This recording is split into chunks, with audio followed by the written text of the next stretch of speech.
He lays it back for Lamartian. Lamartian infield to Stefan Johansson. Kebano tries to turn away from Iorfa. Iorfa gets a good foot in, and now breaks for Josh Windass, who can break on Fulham. Now running at Tim Ream, making the American back pedal. Windass squares it across the edge of the area, looking for De Cruz, but a very calm interception by Michael Hector.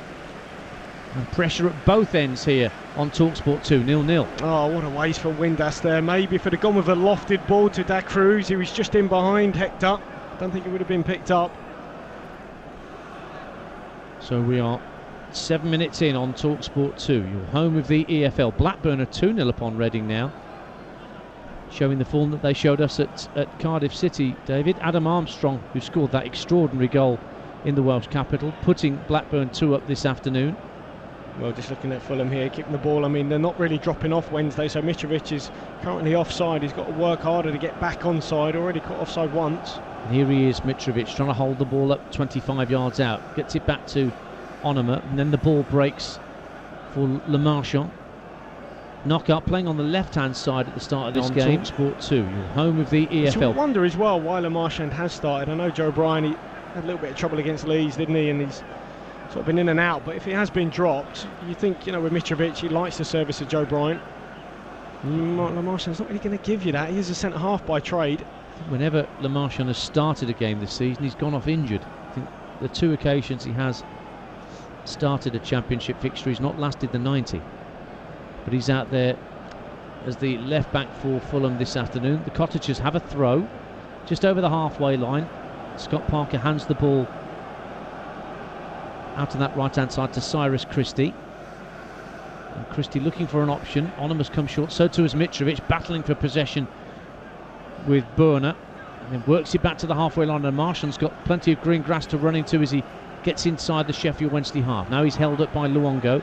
Lays it off for Stefan Johansson. Johansson rolls the ball into the feet of Knockout, and Knockout's ball intended for Lamartian just drifts harmlessly out of play from the Sheffield Wednesday perspective, and they get a throw, 0-0. Yeah, Scotty Parker there, he just throws his arm in the air, a bit of frustration. You know, they haven't really started the way they wanted to here. A couple of misplaced passes that time. Noticeable that Knockout's playing very central, isn't he, rather than peripheral. Here he is, picking the ball up for Fulham, 30 yards out, trying to play the ball across the edge of the area for Mitrovic to run onto, but Barry Bannon scampers back to win possession back for Sheffield Wednesday, 0-0. Oh, he just put too much on the pass, didn't he? Actually, Mitrovic was in miles of space, just a poor pass. And now Sheffield Wednesday coming forward with Kadeem Harris down the left-hand side, midway point of the Fulham half. Windass has gone into the area, Luongo's gone in there too. Harris works it back for Barry Bannon. Bannon then hits a crossfield ball left to right. Oh, he was looking for Iorfa, but Iorfa was caught on his heels, and the ball again skipped off this heavily watered pitch and out for a Fulham throw. 9 gone, 0-0. Yeah, he's going to have to take that into account, isn't he? Because, you know, I think Fulham like it watered so they can move the ball quickly with their possession play. But that time, just Bannon put too much on it. And whenever I've seen him, Bannon, he's been absolutely brilliant. He really has.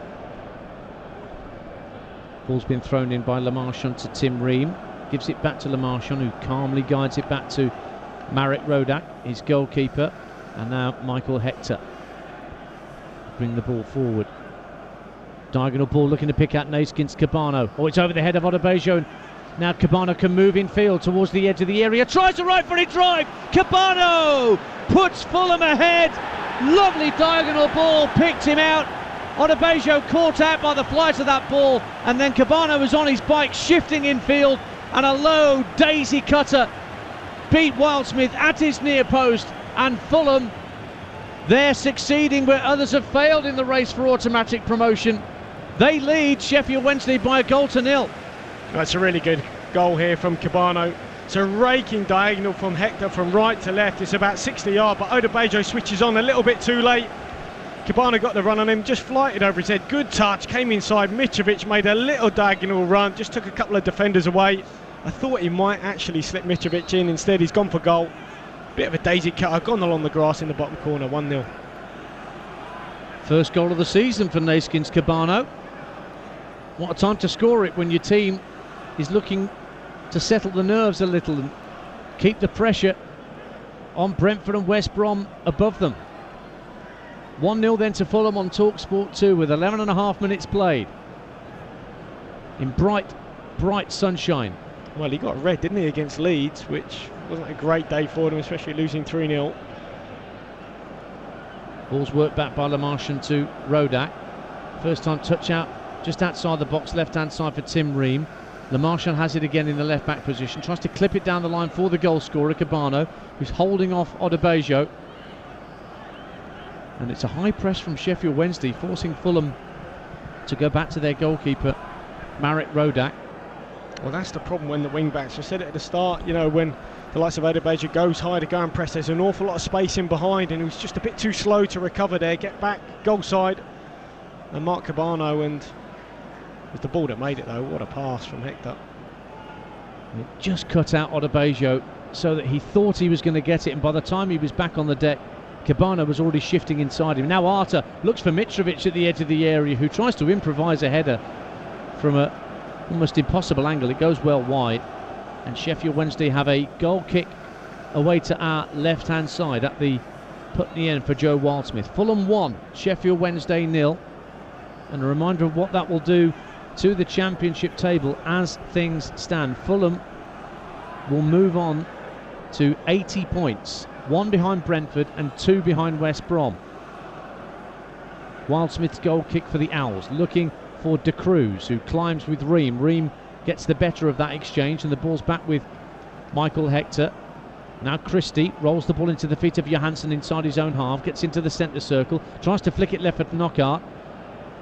Luongo took it off his toe, but then he ran into traffic, and Knockaert comes away with it for Fulham. Arta finds Johansson. Back to Michael Hector, whose terrific diagonal ball set up that opening goal for the Cottagers. Well, now they can just settle down a little bit, Fulham, can't they? Put their foot on the ball and really show how good they are in possession.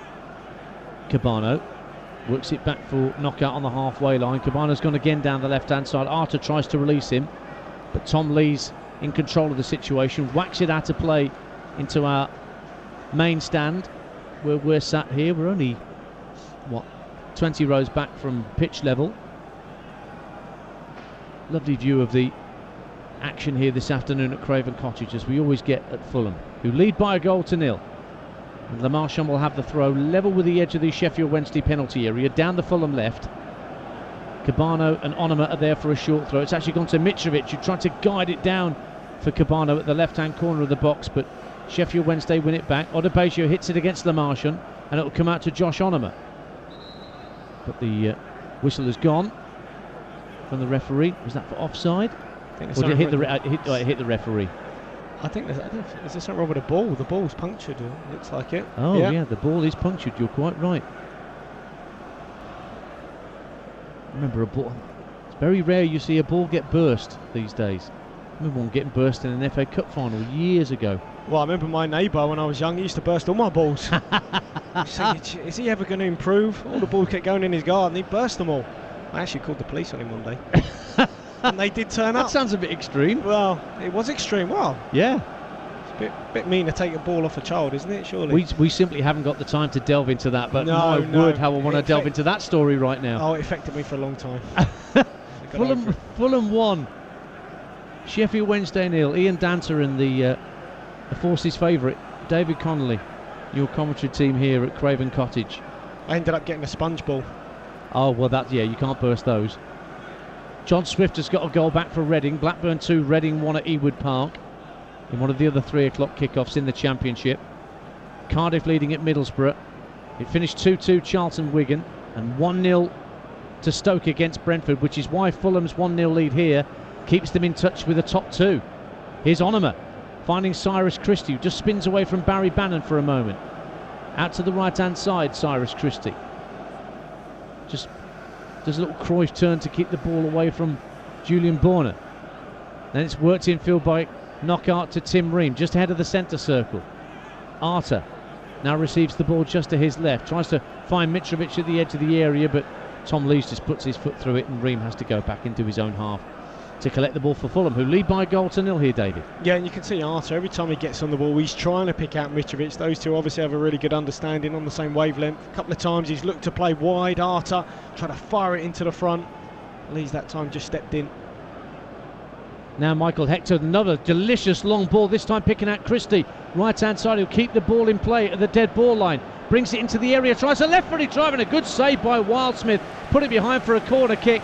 Hector, once again the architect for Fulham, finding Cyrus Christie this time, and the fullback drew a good save at his near post by Wildsmith. Corner to Fulham, 1-0 they lead. Well, it's a pretty similar sort of strike, isn't it, from Christie to Kebano. Ducks inside and goes for the near post. Wildsmith got down well, but as you say, again, the pass from Hector, absolutely brilliant with the outside of his right peg. And Kebano's gone across to that far side where the Putney end meets the stand under construction. Right-footed outswinger from Kebano. A whole clutch of players massed around the penalty spot.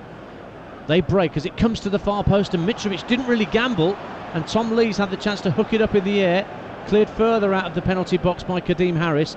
Sheffield Wednesday try and break, but the ball's just bobbling towards the halfway line. Comes back to Barry Bannon, who clips the first time ball over halfway, looking for Josh Windass, but it goes out of play for a Fulham throw. We've waited for Michael Hector to find a home, David Connolly, since he's been at Chelsea, a number of loans out, including Sheffield Wednesday last year.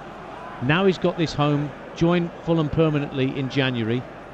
Looks completely at ease in that position, doesn't he? It will certainly be suited the way Scott Parker wants to play in terms of building out from the back. I guess I've seen him at times struggle with different sort of centre forwards, but he's got all the tools, make no mistake, and they can just settle down now and play their football, a bit like West Ham last night. Get an early goal, settles the nerves, and suddenly you never know, the floodgates may open. Harry Arter under pressure from Luongo. Gets a nudge in the back actually from Luongo, so it will be a free kick to Fulham. Unbeaten in 5 then in the Championship going into this afternoon, Fulham. They lost to Brentford and Leeds back to back, and I was at Ellen Road when they lost that game. That was the game where Mitrovic elbowed Ben White off the ball and ended up with a 3-match ban. And they were great for 45 minutes that day, Fulham, but then completely lost their way. And they didn't score when they were on top. And they've scored here when things were fairly even Steven. Approaching the 19-minute mark on your home of the EFL, TalkSport 2. And don't forget, the final round of Championship games comes Wednesday evening, all kicking off at 7:30. And here on TalkSport 2, myself and David will be at Griffin Park for Brentford against Barnsley, whilst over on TalkSport it'll be West Brom QPR at the same time, and also goals as they go in from all the other games on TalkSport. But we'll have a dedicated commentary for Brentford Barnsley right here on TalkSport 2 on Wednesday night from just a bit further along the elevated section of the M4 from here at Craven Cottage, where it's still 1-0 to Fulham, approaching the 20-minute mark, and the ball's back with Tim Ream. And Sheffield Wednesday are letting Fulham have the ball at least until the midway point of their own half here, David Connolly. Yeah, we're just looking when Wednesday had the ball and they played it backwards. It eventually lands with their goalkeeper. We want to see the Fulham defensive line squeeze up really, really well. They got to almost the halfway line, just compresses the play. Very difficult for Wednesday to go anywhere. Another lovely ball from Michael Hector, stepping away from Windass, and the ball's worked out by Lamartian to Kebano, the goal scorer, is coming in field again, getting away from Odebejo, tried to thread it through to Onoma with his back to goal at the edge of the D, but Sheffield Wednesday got it clear, and Alessio De Cruz, the loanee from Parma, tried to wrestle for possession with Hector. Hector got the better of him there, showed good strength, and Fulham restart with a throw, 1-0 up. Do you have any idea who's playing where for Fulham? Because it's very fluid. It is. That midfield is very interchangeable. You wouldn't say that necessarily Knockaert is operating out wide, would you? He's very narrow. You could throw a blanket over them at times, and other times they're all completely spread over the pitch. This is like Leeds the other night when the back four were changing positions quite literally every 2 minutes. Yeah. The only one you could say who's highest for Fulham in terms of an attacker is Christie on that right hand side. He's playing almost like an out and out winger when they've got the ball. And the rest of it, Knockaert's in narrow in midfield, Johansson's in narrow in midfield. Onoma too. Very hard to pin down. And that suits a side that are in front, I guess. Sheffield Wednesday need to find some answers. They're a goal down here to the Cottagers, who are trying to attack down the left-hand side. And Kebano, who got that opening goal for Fulham in the 11th minute, forces Dominic Iorfa to head the ball out of play for a throw-in to Fulham. Left-hand side, midway point of the Sheffield Wednesday half, with Fulham attacking the Putney end away to our left in this first period. Be a drinks break in just a minute as well, and one that will be actually quite welcome to the players this afternoon. It's lovely and warm. What a ball round the corner from Josh Windass to release Kadeem Harris for Sheffield Wednesday. He gets into the area, strikes it goalwards, and it's held well by Marit Rodak inside his 6-yard box. And it stays 1-0 to Fulham. Oh, what a good chance that was for Harris, who just streaked away down that left-hand side. Not the cleanest of strikes. It took a couple of bobbles before it actually landed at the goalkeeper, but brilliant, lightning quick break, and it came from a really poor pass. I think it might have been Kebano just trying to set his teammate. He lost possession, then in 2 passes, Wednesday are at him. And that just shows you when Christie is so high, and that's because Christie was like a winger. Yeah. If it turns over, they've got to have the cover in place. Well, some treatment required for a Sheffield Wednesday player, and that has meant the referee wants the drinks break to take place now with 22.5 minutes gone. On TalkSport 2, Ian Danter and David Connolly with you at Craven Cottage. It's Fulham 1, Sheffield Wednesday 0.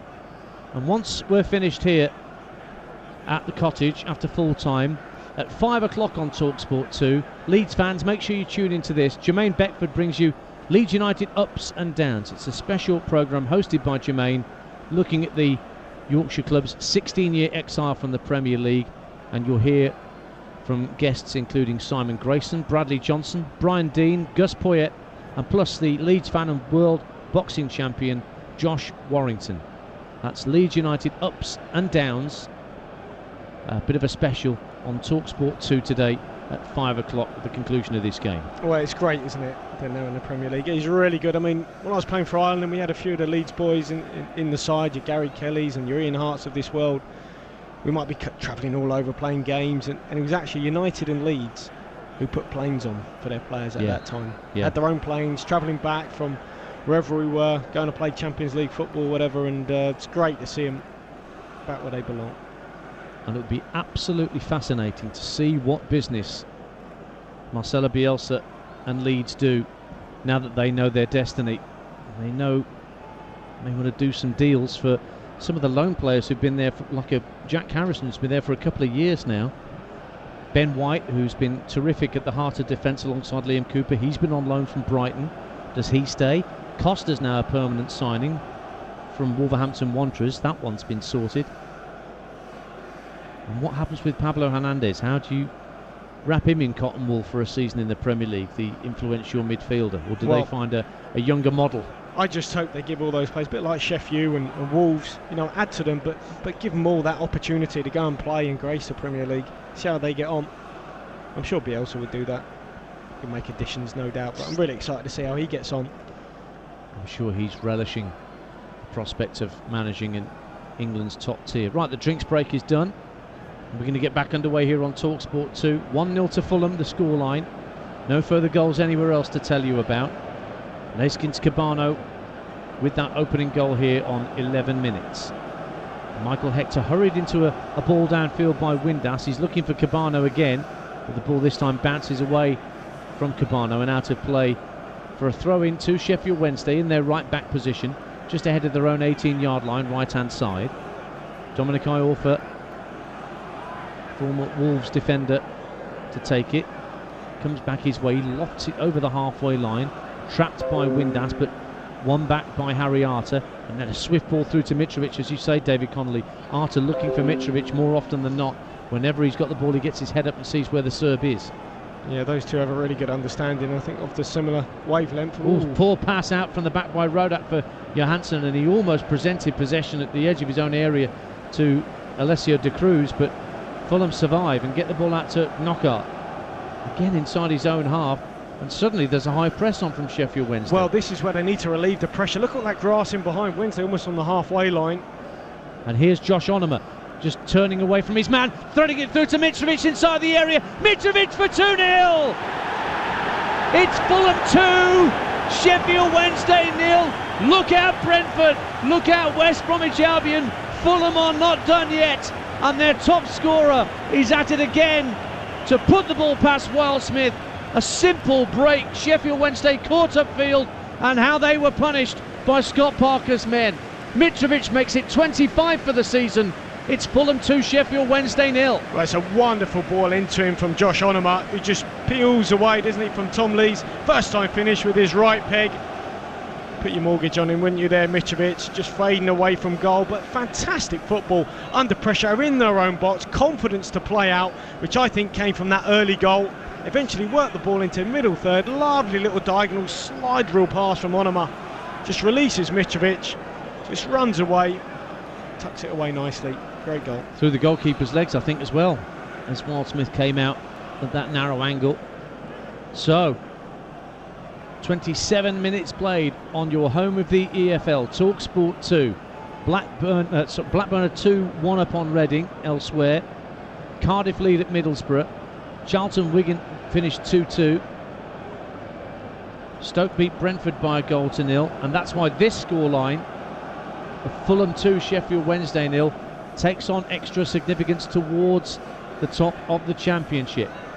3 points here for Fulham, and they will have a say on the final evening of fixtures in terms of automatic promotion, when they wouldn't necessarily have considered that when they lost at Leeds. But they've been on this terrific run, and other teams are just choking a little, David Connolly. You do wonder. They've not been in the top 2 all season. West Brom QPR, Brentford against Barnsley. On paper, straightforward home wins, you would say, but yeah, well, as tension does funny things to players. That's right, absolutely. There'll probably be another twist in the towel at some point. I mean, it'll happen on Wednesday, but look, Fulham can only look after themselves, can't they? And the form they've been in, they've been absolutely superb. Didn't get the win maybe they wanted against West Brom, but you never know, might get a reprieve somehow. Fulham go to Wigan on Wednesday. Remember, we're all over it Wednesday night on the TalkSport network. David and I will be at Griffin Park for Brentford against Barnsley. That's a TalkSport 2 commentary. Oh, Kebano's just dispossessed Iorfa down the left-hand side of the area. Kebano sends the crossover, goes beyond Mitrovic to Josh Onoma. Great save, Wildsmith. He drove that really fiercely goalwards from a tight angle. The ball's been put behind for a goal kick at the end of Kebano, but Josh Onoma almost got a third for Fulham against the club where he was on loan last season. Well, super strike here from Onoma, but Wednesday just switch off. I think it's Iorfa. It's just a hopeful ball again. This one from Hector in behind. Kebano chases it down. Iorfa doesn't really know he's there, puts the ball into the box, lands at the feet of Onoma about 20 yards out. First time strike going across goal, possibly a little bit straight at Wildsmith. Still had to make the save and keep it away from any on-rushing Fulham players, Joe Wildsmith, and he did that. And so it stays 2-0 to Fulham on TalkSport 2. As I was saying, Brentford Barnsley will be live on TalkSport 2 on Wednesday night from Griffin Park, whilst on TalkSport it'll be West Brom against QPR. Does that make Mitrovic and Watkins tied, is it? At 25 or at the top of the scoring charts? I think it might be. It may well be. I'll check that.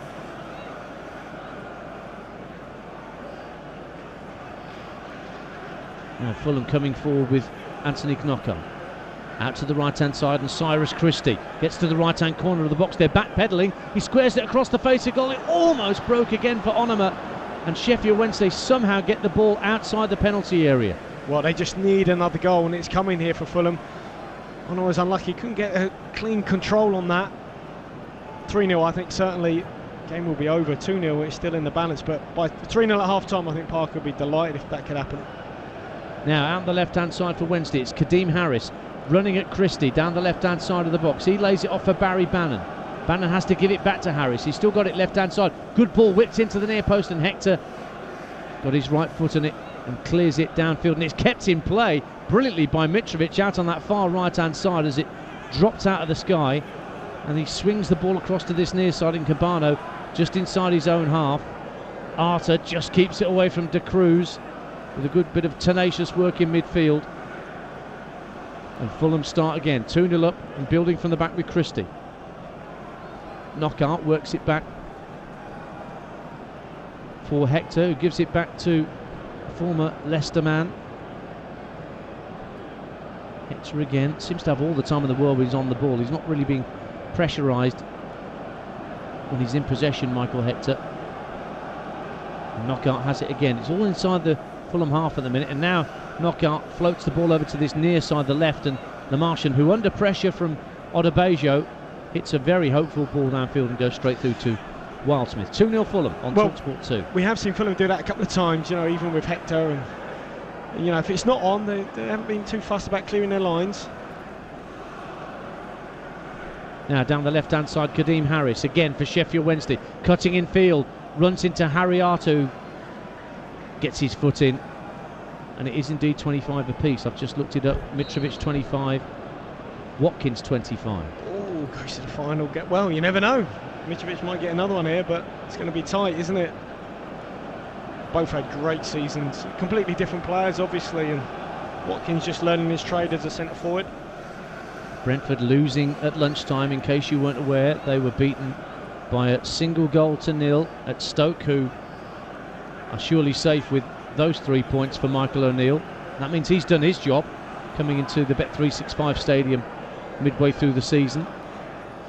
Much like the Cowley brothers seems to have done the job for Huddersfield, having come into that job without starting the campaign there. Fulham 2, Sheffield Wednesday 0 on TalkSport 2. 32 minutes played. Ian Danter and David Connolly with you at Craven Cottage. Ball's back with Marek Rodak, the Fulham keeper. He's been closed down by Josh Windass, just turns away from him and fires a ball over the halfway line. It's over the head of Knockaert, and Julian Borna works it back calmly to his keeper, Joe Wildsmith.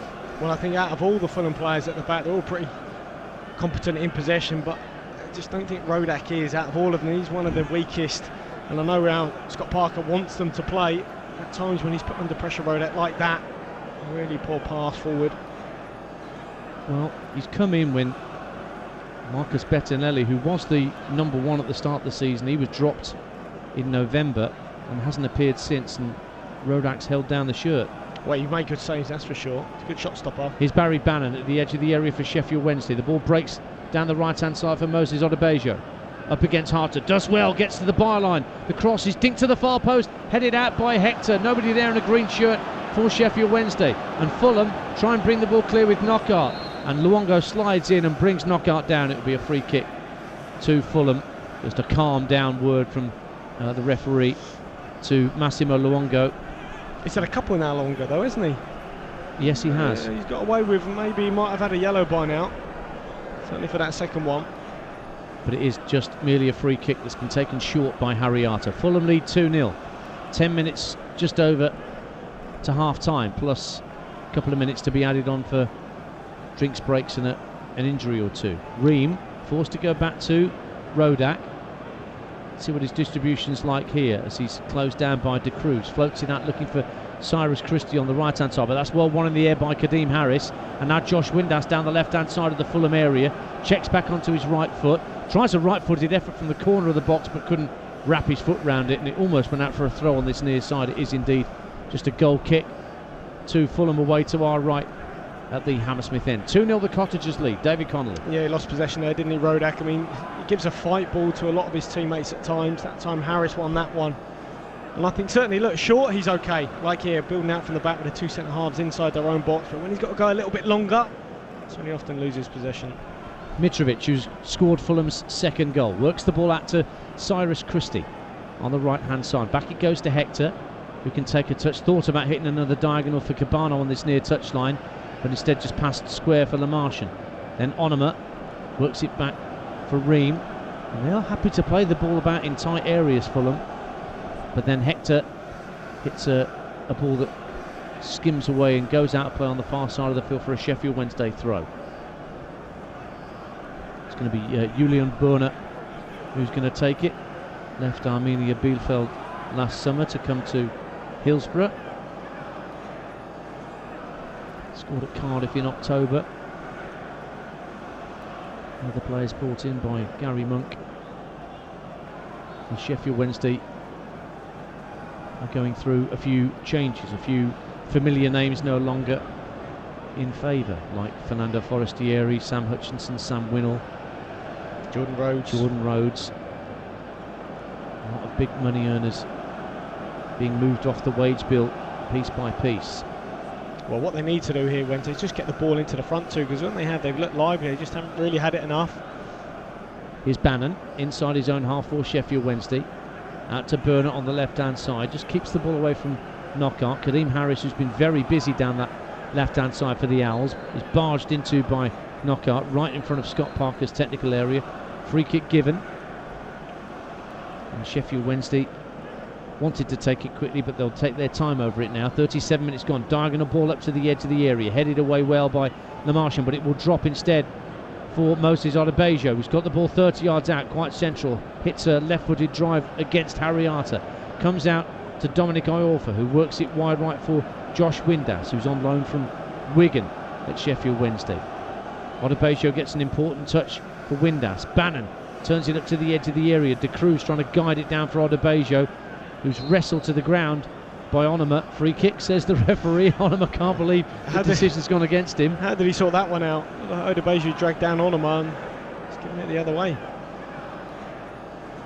So Sheffield Wednesday have a free kick about 20 yards inside the Fulham half. Bannon will be the architect, as he always is with the Sheffield Wednesday set pieces. It's to the right of centre, so most of the Wednesday players are amassing just in front of the left-hand corner of the penalty area. Centre halves included. Bannon races both arms and then rolls the ball up to the edge of the area, right-hand side. De Cruz had a bit of space and forced Lamartian to toe poke it behind for Sheffield Wednesday's first corner of the game. 2-0 they trail. They've got a switch on here. And they're taking it short. De Cruz, right-hand side, tries to hit the ball in early and it comes off the backside of Stefan Johansson and actually goes out for a throw on this near side. Well, twice now. They had the free kick, Fulham, and they completely switched off. Bannon took it short. De Cruz wasn't really expecting it, didn't make the most of it. Then they got the corner. Wednesday took it short because, again, Fulham switched off, and that'll frustrate Scott Parker this close to half-time. You know, defensively, there's always that question mark about them. Fulham 2, Sheffield Wednesday 0. But it's Sheffield Wednesday's throw. Adebayo throws it into the area, bounces once and Lamartian can get it clear. Mitrovic hits the ball against the arm of Joey Pelupesi, and it'll be a free kick to Fulham inside their own half. Chance to clear their lines, get it downfield. That's one thing you'd probably say Fulham won't do, is clear it, you know, very often. But although they've mixed it up today, haven't they? You know, in terms of Hector, if it hasn't been on, you know, they've as you say, cleared their lines, but more often than not, they'll want to build their way up, and this is what I guess opponents who they're going to face, if they are on the players, will be looking at, how to try and nick the ball, steal the ball off them really high up. Well, Hector being pressurised by Windass as we speak, and it's given away to Josh Windass by Knockaert, but then Hector steps in strongly to get the ball back for Fulham, hits a diagonal into the centre circle for Mitrovic, who spotted Kebano making strides down the left-hand side. Kebano into the area, left-hand side, steps away from Adebayo, tries to drive, and it's blocked this time by Iorfa. But Kebano will have it again. He's brought down inside the area. Penalty kick for Fulham. Iorfa brings down Kebano at the corner of the box, who turned away from his man. Iorfa drops to his haunches, but he knows that was a foul he didn't need to make, and Kebano has won a penalty for Fulham, who've got a chance to go 3 up here. Well, Kebano's been quality, isn't he? Iorfa's got a little bit too tight to him, and actually, as that move was building up, and they just about got away with it in their own half, Fulham, I looked at Scotty Parker, and he belted the drinks bucket. He was really unhappy, because obviously he got away with that. As it was, got up the pitch, and they've won a penalty. So, Mitrovic, who's now got 25 for the season, can go out in front as the Championship's top scorer if he can slam this penalty home at the Putney end. Wildsmith just jigging up and down on his goal line. Referee blows his whistle. Mitrovic steps up for Fulham and sends Wildsmith the wrong way, and Fulham are 3-0 up before half-time and sending out a bit of a message to those directly above them in the Championship. We're not done yet when it comes to automatic promotion. Mitrovic is second of the afternoon, makes it Fulham 3, Sheffield Wednesday 0. Well, he has a little slip as he strikes this, but he's gone down the middle, Mitrovic. Wildsmith's guessed early, gone to the left-hand side. Cool as a cucumber, Mitrovic, just stroked it down the middle. Yeah, a bit of a David Beckham in Turkey moment, wasn't it? With that slip. And that is so important, that third goal. We saw it last night with West Ham. Once you get that third one, you can just...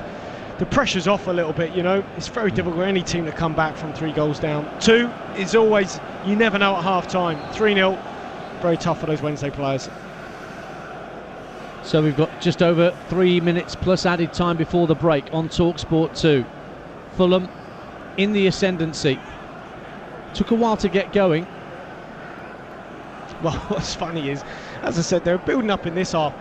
They got away with it playing out, but they shouldn't have done. And Parker turned around, belted the drinks bucket, and then 2 passes later, they've got a penalty. It was a lovely ball by Hector into the centre circle for Mitrovic. And then Mitrovic knew that Kebano was out in plenty of space to his left-hand side. Didn't even look, just played the ball.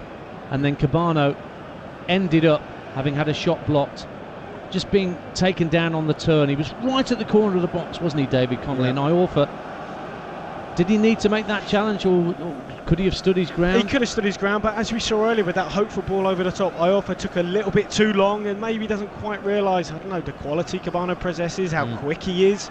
Either way, he hasn't switched onto him a couple of times. Goal kick downfield, can't pick out Alexander Mitrovic, who of course is on a hat-trick now for Fulham. And also they're completely, you look at Kebano, he's small, he's nimble. Iorfa's very tall, isn't he? Probably 6'4", 6'5", tallest player on the pitch probably.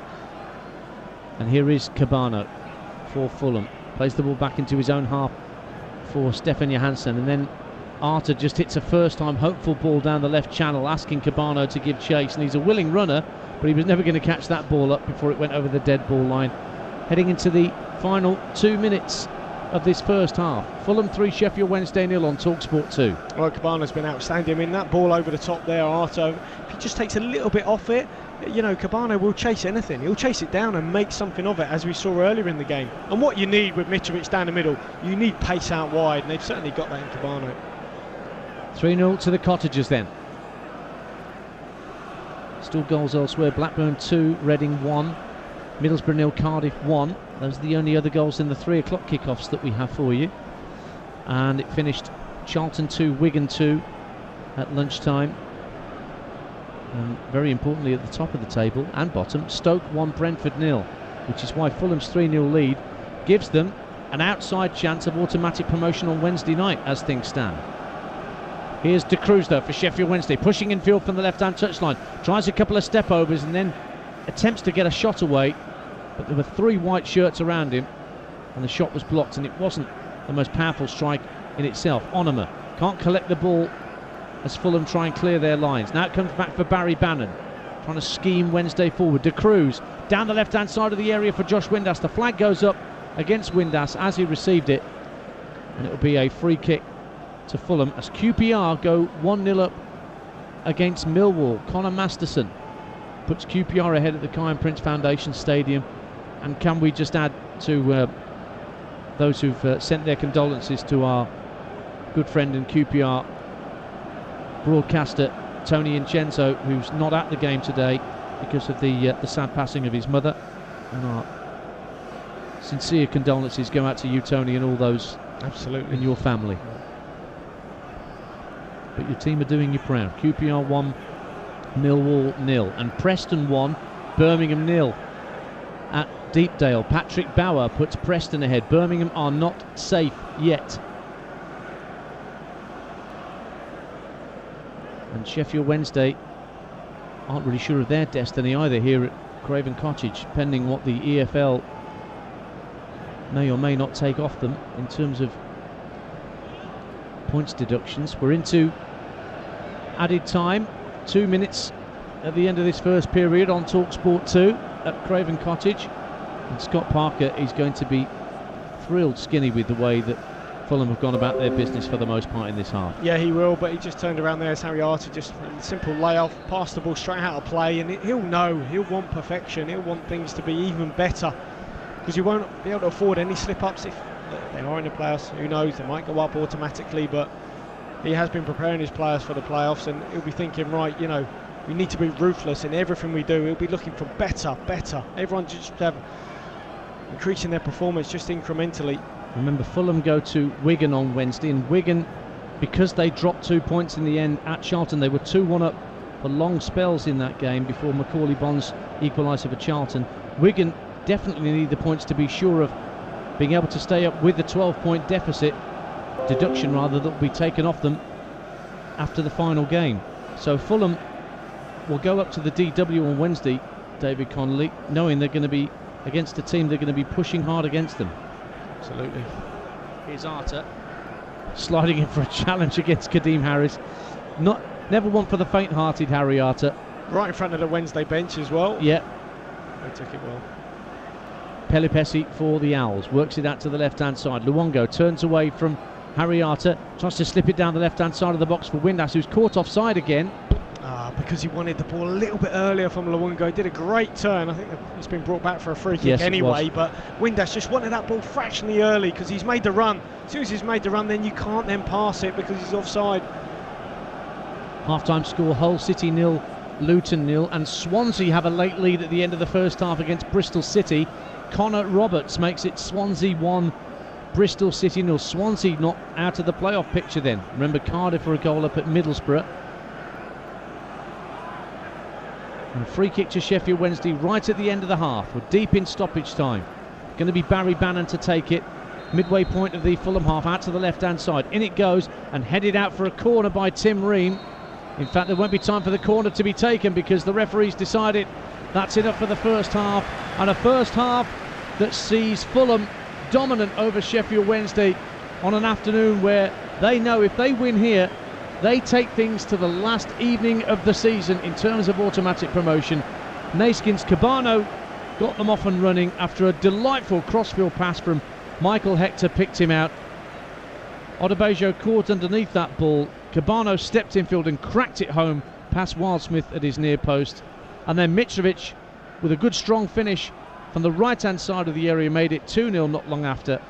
And then when Kebano was brought down by Dominic Iorfa right at the corner of the box, Mitrovic was there again to become the top scorer in the Championship once again, moving on to 26 goals for the campaign with the penalty at the Putney end. Fulham in complete control here at half-time. It is Fulham 3, Sheffield Wednesday 0. All right, Ian, thank you very much. David Connolly, formality really, that first half. Scott Parker was saying that he wanted his players to put their foot on the pedal more than they have done this season in this game and really make a go of it. Well, they went through the gears and they're in sport mode. Easy, wasn't it? Yes, I mean, look, they were superb, I've got to say. Got the early goal, which I think certainly helped settle the nerves and build a little bit of belief. And following on that, you know, they could just able to settle down, play their passing game, their precision game, possession game, gets them up the park. And when they're on fire, you know, when they're fluid, they're fantastic. And they scored another couple of really good goals, well worked, and you know, it's been comfortable for them. What about the penalty? Was it a careless penalty to give away, do you think, or did Kebano completely outfox him? Oh no, I think he did outfox him, and he's been quality, Kebano. You know, he hasn't given Iorfa a moment's peace, and maybe Iorfa's, I don't know, did he not really realise what he was up against? Because Kebano's as quick as they come. You know, he hasn't given anyone a moment. He's chased everything. He'll chase a crisp packet, you know, you name it. He'll make something out of nothing. And Iorfa just completely switched off. I mean, a poor foul to concede, you know, a yard inside his box, and it's at the corner of the box, so Kebano's not really going anywhere. And once you give it to that man Mitrovic, well, you know, invariably it ends up in a goal. And Wildsmith, of course, in the Sheffield Wednesday goal, had to pick the ball out the net 3 times, but he made a terrific save from Josh Onomar. It could have been even worse. Yeah, it could have been. I guess, you know, maybe he look, I think he could have done a little bit better with the first goal from Kebano. It's a bit of a daisy cutter. It wasn't, you know, the most powerful strike, although it was low into the corner. Good save, as you say, from Christie. But they got it all to do. And I tell you what, that third goal, as we saw last night at West Ham on TalkSport, once you get that third goal at half-time, it's a completely different half-time team talk. One for Scotty Parker, you know, because the pressure's off a little bit. You can breathe a bit of a sigh of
missed the chance to go second in losing 1-0 at Stoke. It's a result that secures the host's second tier status. That means Stoke City, of course, staying in the Championship. It was a game at lunchtime and it was live here on TalkSport 2.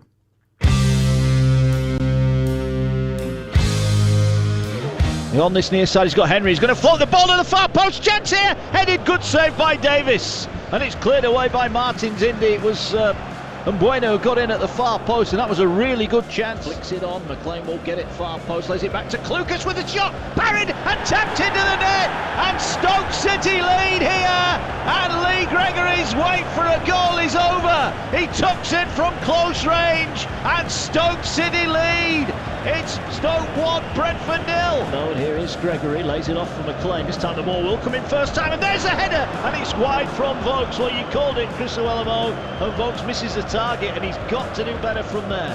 Ball headed into the box, chance for the shot, and it's palmed away by Davis at full stretch. It was Pinnock up as the centre forward, smashes it goal bound, and Davis palms it away for a corner. Full time at the Bet365, Stoke City 1, Brentford 0.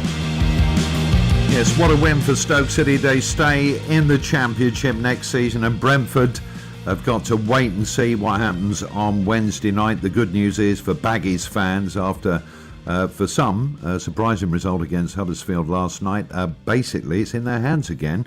They're at home at the Hawthorns on Wednesday to QPR, and if they can win, they will join Leeds United in the Premier League next season. But you just get the feeling there's a few twists and turns maybe to come. Fulham 3, Sheffield Wednesday 0. Second half coming up for you here on TalkSport 2. Elsewhere in the world of sport today, in F1, Britain's Lewis Hamilton has qualified on pole position for tomorrow's Hungarian Grand Prix. The world champion was quickest ahead of Mercedes teammate Valtteri Bottas. Lance Stroll was in third for Racing Point. Fellow Brit Lando Norris was 8th fastest. So we've had 45 minutes down by the river at Craven Cottage. Lovely summer's afternoon, and if you're a Fulham fan, a very satisfactory first half. Now Kebano can move in field towards the edge of the area, tries a right footed drive. Kebano puts Fulham ahead. Lovely diagonal ball, picked him out. Odebejo caught out by the flight of that ball, and then Kebano was on his bike shifting in field, and a low daisy cutter beat Wildsmith at his near post, and Fulham, they're succeeding where others have failed in the race for automatic promotion. They lead Sheffield Wednesday by a goal to 0. I thought he might actually slip Mitrovic in, instead he's gone for goal. Bit of a daisy cutter, gone along the grass in the bottom corner, 1-0. And here's Josh Onomah, just turning away from his man, threading it through to Mitrovic inside the area. Mitrovic for 2-0! It's Fulham 2, Sheffield Wednesday 0. Look out Brentford, look out West Bromwich Albion. Fulham are not done yet, and their top scorer is at it again. But Kebano will have it again. He's brought down inside the area. Penalty kick for Fulham. Iorfa brings down Kebano at the corner of the box, who turned away from his man. Referee blows his whistle. Mitrovic steps up for Fulham and sends Wildsmith the wrong way. And Fulham are 3-0 up before half-time, and sending out a bit of a message to those directly above them in the Championship. We're not done yet when it comes to automatic promotion. Mitrovic is second of the afternoon, makes it Fulham 3, Sheffield Wednesday 0. So that's the way it was after the first half. Fulham playing some scintillating football. Just a reminder, Wednesday night, final round of games in the Championship. West Brom against QPR is live on TalkSport. Could it be the night that the Baggies get back to the Premier League? We shall see. We go around the grounds as well here on TalkSport 2. We're in West London. Brentford against Barnsley. The whole of the game is live. Ian Danter and David Connolly are at Craven Cottage this afternoon. Fulham, David, playing some beautiful football. Deservedly 3 goals to the good against Sheffield Wednesday. Funny how a week changes for Gary Monk. This time last week, he was on the way to winning 3-0 just down the road at Queen's Park Rangers. How does he change things in the second half? Well, we just seen actually Monk out on the pitch here with the sub, so it looks like, I'm sure Dan will tell you, fill you in, but he just gave a little nod to Josh Murphy and Connor Wickham, so it looks like, I reckon, those two, if they're not coming on immediately, they'll be coming on pretty soon, because something needs to change. They're really poor Wednesday in that first half, didn't lay a glove on Fulham, allowed them to dictate play, so something will have to change. Everything is going Scott Parker's way so far. Fulham 3-0 up against Sheffield Wednesday. Second half now with David Connolly and Ian Danter. Thanks, Russ, and welcome back to Craven Cottage. And it may well be more than one sub that Gary Monk is going to make at the restart. He was certainly not only chatting with Jacob Murphy, as you mentioned, David Connolly, but also Connor Wickham and Ache Nuiu were also being spoken to at length by the Sheffield Wednesday manager. So it could be a triple substitution to kick off the second half for the side who've seen 3 goals go past them in the first period. So we'll have to wait and see. As it stands, it's only the substitutes that are out at the moment, and the Fulham players now emerge from the tunnel away to our left-hand side, just underneath that famous old cottage that is such an important part of this stadium.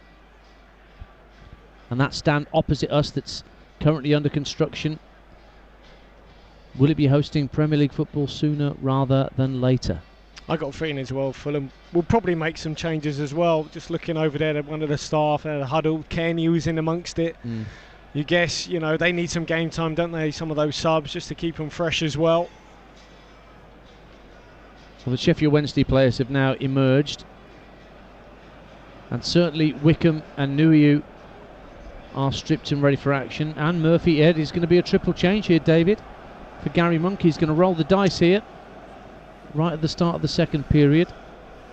Just looking to see whether Fulham are making any changes. I can't see anything obvious in terms of at least the get-go. Scott Parker just walking across the pitches that management and staff have to do here at the cottage, and that sort of diagonal walk from the cottage area across to the dugouts opposite us. Stuart Gray just lolling along beside him and having a quiet word with his centre-half Tim Ream as he walks past. So, the players going off for Sheffield Wednesday. De Cruz is one player going off. Windass is another. I'm just looking to see who the third is.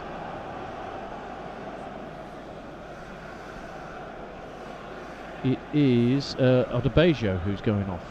So Murphy is on in his place, and it's a much more physical strike force now, David Connolly, of Wickham and Nuiu. Yeah, these will be a real handful. They just need to get hold of the ball. Wednesday, it looks like it might still be the same shape, but obviously with that front two, they need the ball, they need service, and much more imposing, aren't they? Back underway then at Craven Cottage. No changes to Fulham at half-time. I'll give you the lineups in just a moment. Fulham are kicking towards the Hammersmith end away to our right in this second half in their home strip of white shirts, black shorts and white socks. Sheffield Wednesday in all green this afternoon, shirt, shorts and socks.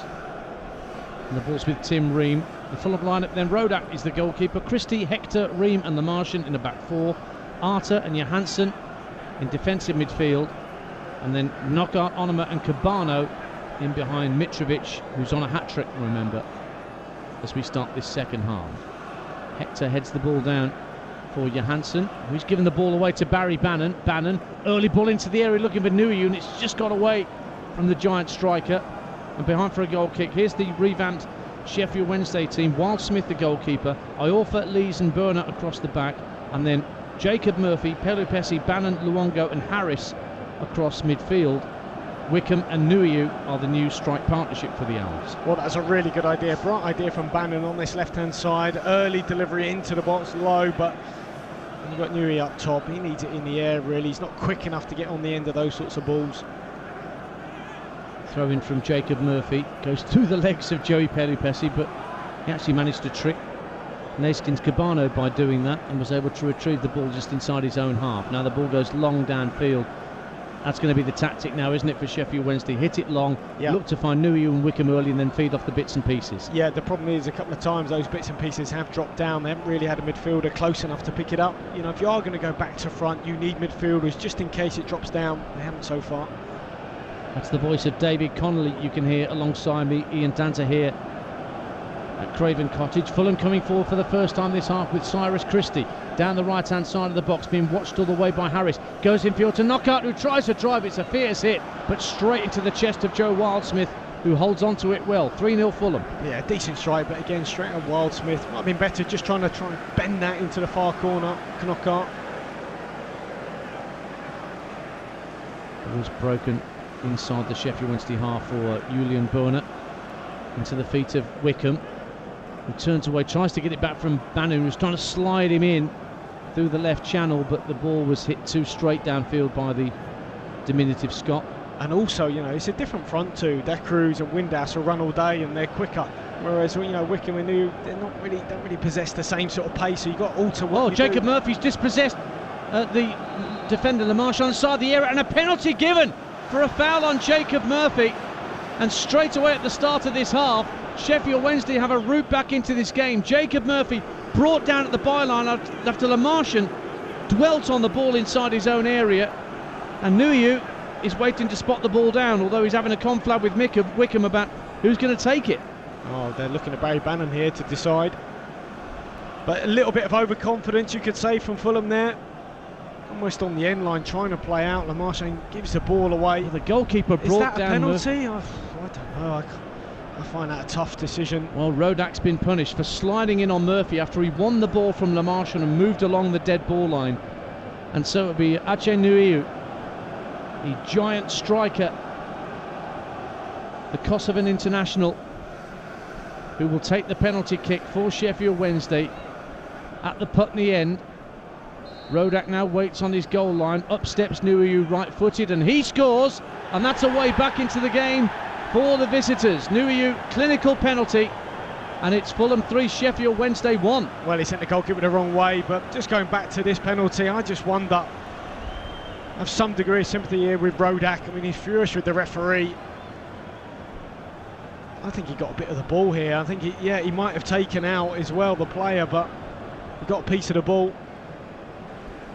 Makes it interesting, isn't it, the second half. We saw it last night as well with Watford. Came out in the second half much better, got the goal. They just need a second one now to make it interesting. So 4 minutes gone in the second half. Fulham 3, Sheffield Wednesday 1 on TalkSport 2. Jacob Murphy just won the penalty. Josh Murphy has just scored for Cardiff City to double their lead at Middlesbrough. Middlesbrough 0, Cardiff 2 at the Riverside Stadium. Now the ball thrown in, looking for Connor Wickham to try and muscle Tim Ream out of the way, but he pushed into the American centre half. And already we did wonder whether the complete change of dynamic with the strike force that Sheffield Wednesday have would make a difference, and it has. It's got Fulham unsettled at the back. Yeah, it has. I mean, before the show started, I went down to talk to their sports scientist Tony Strudwick that I know, and he said, look, our bench is really strong at this moment. You look at it and it's a strong bench, and he's able to call upon two of those. Wickham obviously had a good impact so far. Nuhiu as well. I was up at Hillsborough about 3 weeks ago when the bench was anything but strong. There were so many injuries. They were bringing kids in from the academy just to fill the bench and actually play a couple of minutes as well. Long ball over the top, forces Ream to head the ball up in the air, and Jacob Murphy picks it up level with the box, right hand side for Sheffield Wednesday, taking on LaMarche. Good ball beyond everyone to the far post. It's kept in play by Kadeem Harris inside the box, left hand side. Harris looking to get half a yard on Cyrus Christie. The cross is blocked, but Harris gets it once again, rolls it back to Barry Bannon. Bannon's cross into the area, headed up in the air by Nuhiu. Will it drop for Wickham? Wickham got the shot in, well held by Rodak at his near post. An instinctive prod from Connor Wickham, but held on to by Marek Rodak, and it stays 3-1 to Fulham. Oh goodness me, completely different game now in this second half. Good ball in again from Bannon. Actually the set from Harris is a bit too strong, so he had to take a touch, and then he whipped the ball in. Nuhiu with the first flick, went up in the sky for an eternity, eventually falls to Wickham on the ground on the half volley, straight to Rodak. Goal at the Kyan Prince Foundation Stadium, and Millwall have equalised at QPR. Remember, Millwall still have a say in the playoff race, and Matt Smith has equalised for the Lions. 1-1 there. 3-1 here to Fulham on TalkSport 2. We played just over 6 minutes of the second half.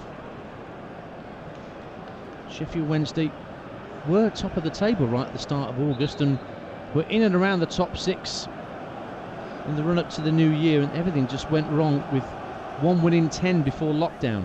I just think that was I think that's a really good goalkeeping from Rodak.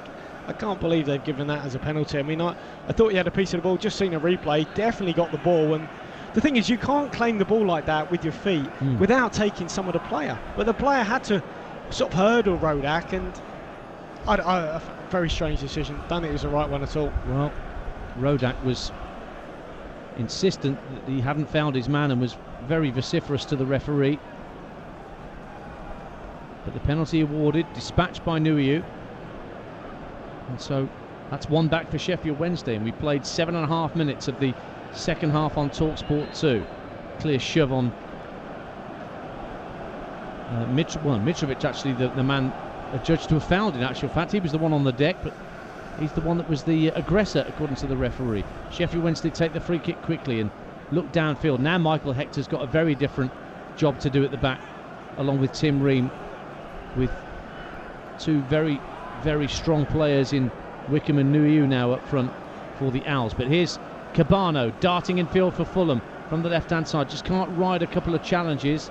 Brought away by Borna to this near side, and Kadeem Harris inside his own half, and he floats a lovely ball out to the far side of the field, right onto the toe of Jacob Murphy, who can bring it into the half. He plays a long ball into the area. In fact, he goes sailing out over the crossbar. Poorly hit, and he goes out of play for a goal kick. Yeovil 0, Barnet 1 in the National League playoffs. They're going on as well, of course. Well, that was a shame, wasn't it? That delivery from Murphy out on that right-hand side. Terrific switch from Harris. Long raking diagonal. He's got plenty of grass in front of him, Murphy, and time. Yeah, knew you were in the box and then just pinged it over the bar. What a waste. Goal kick downfield from Rodak is overhit over the head of Kebano. Throw to Sheffield Wednesday. They've done that twice now, haven't they, Rodak, in terms of, not playing out. Now they've conceded. The confidence is sort of gone a little bit. Gone long and lost possession. 3-1 to Fulham. Knockout. Now the ball's worked in field by Kebano, intended for Onuma, but goes away from him. Barry Bannon picks it up and scampers toward the halfway line, feeds it out to this near side of the left, and Kadeem Harris, who's one-on-one with Christie, goes on the outside of him, gets to the byline, then runs out of room. His last touch was too heavy. He couldn't wrap his foot round the ball. Just a little bit of a playful push and shove between Christie and Harris as they come away. Good contest. It is a great contest, you're right. Those two having a little words, but nice words, and a little pat on the back there. Harris just faked across, then took another touch into the box, but in a foot race, it's a close contest between those two.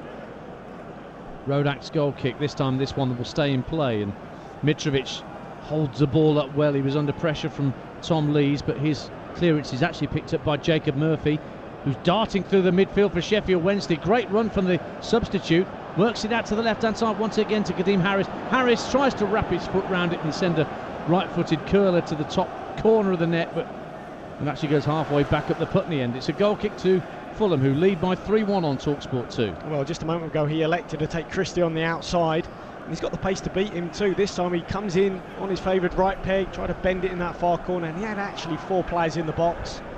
Could be better off delivering it. Now you've got that front two, completely different proposition. Just leave the ball in the box, give him something to go for. Wrong decision there from Harris.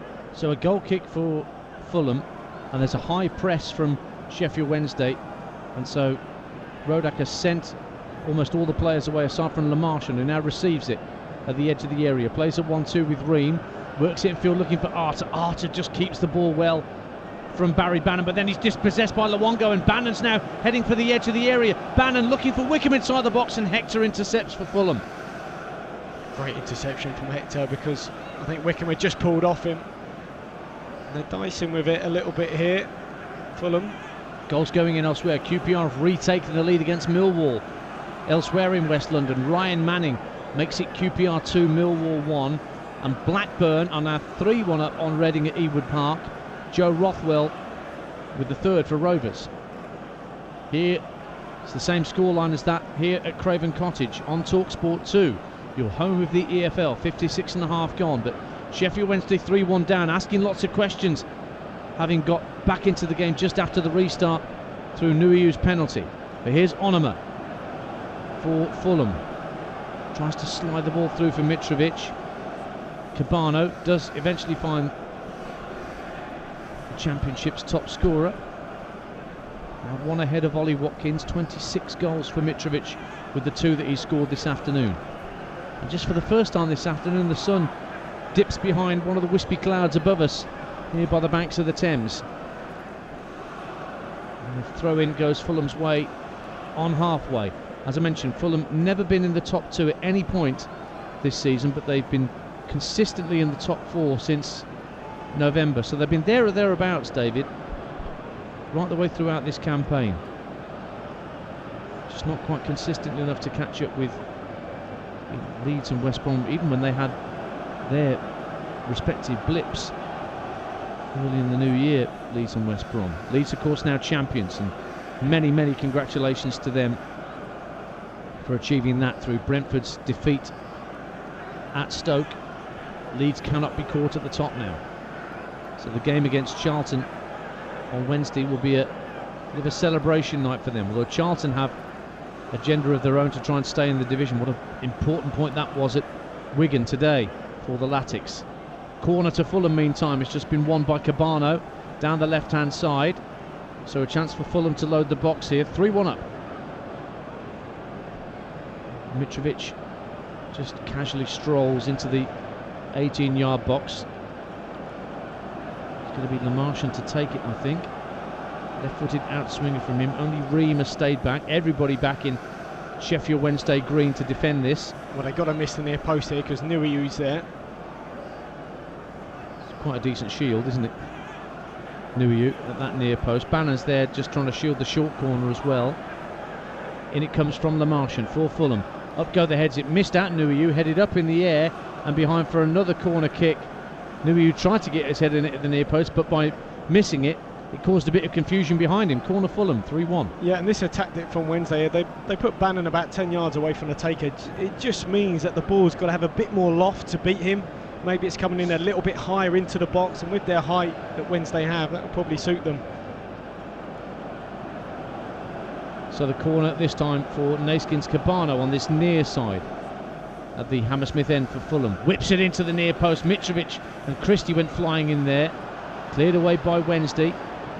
Comes back out to this near side, and Kebano tries to get past Bannon. He's got past Bannon. Whips a lovely cross in, and Mitrovic tried to apply the finish and actually went back out from his head to Kebano somehow. Now he's knocked it back for Stefan Johansson. Johansson thought about a shot as he came in field on his left. Does try a shot, and then a flick from Mitrovic, who was offside anyway. Means it's a free kick to Sheffield Wednesday. We've now ticked round towards the hour mark on TalkSport 2. It is Fulham 3, Sheffield Wednesday 1. Ian Danter and David Connolly with you this afternoon. Well, I think obviously Naskins Kebano has certainly redeemed himself after that Leeds game, obviously with the 2 yellows getting the red and missing a few games, but his performance has been absolutely outstanding. Gets to the byline again there, terrific bit of skill, brilliant ball in as well. It's been a superb outlet for them. It's going to be a bit of a push and shove between Harry Arter and Ache Nuiu. That's a bit of a catchweight contest, that, between those two. Nuiu's a good 6 inches taller than Arter, and they're still at it. They're still having words with one another. And Harry Arter, who does have a penchant for getting stuck in as a footballer, clearly not scared of his opponent. We're just having a frank and open exchange of views right in front of the referee. And now we're gone, 3-1 Fulham, and they're both just being told to calm down a bit. Keep an eye on those two.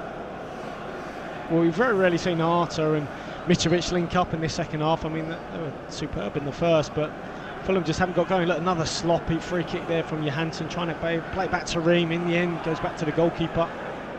And then a diagonal ball downfield does pick out Kebano on the far left-hand side of the field. Arter works it back into his own half. In fact, it has to go all the way back to Marek Rodak for Fulham to start again.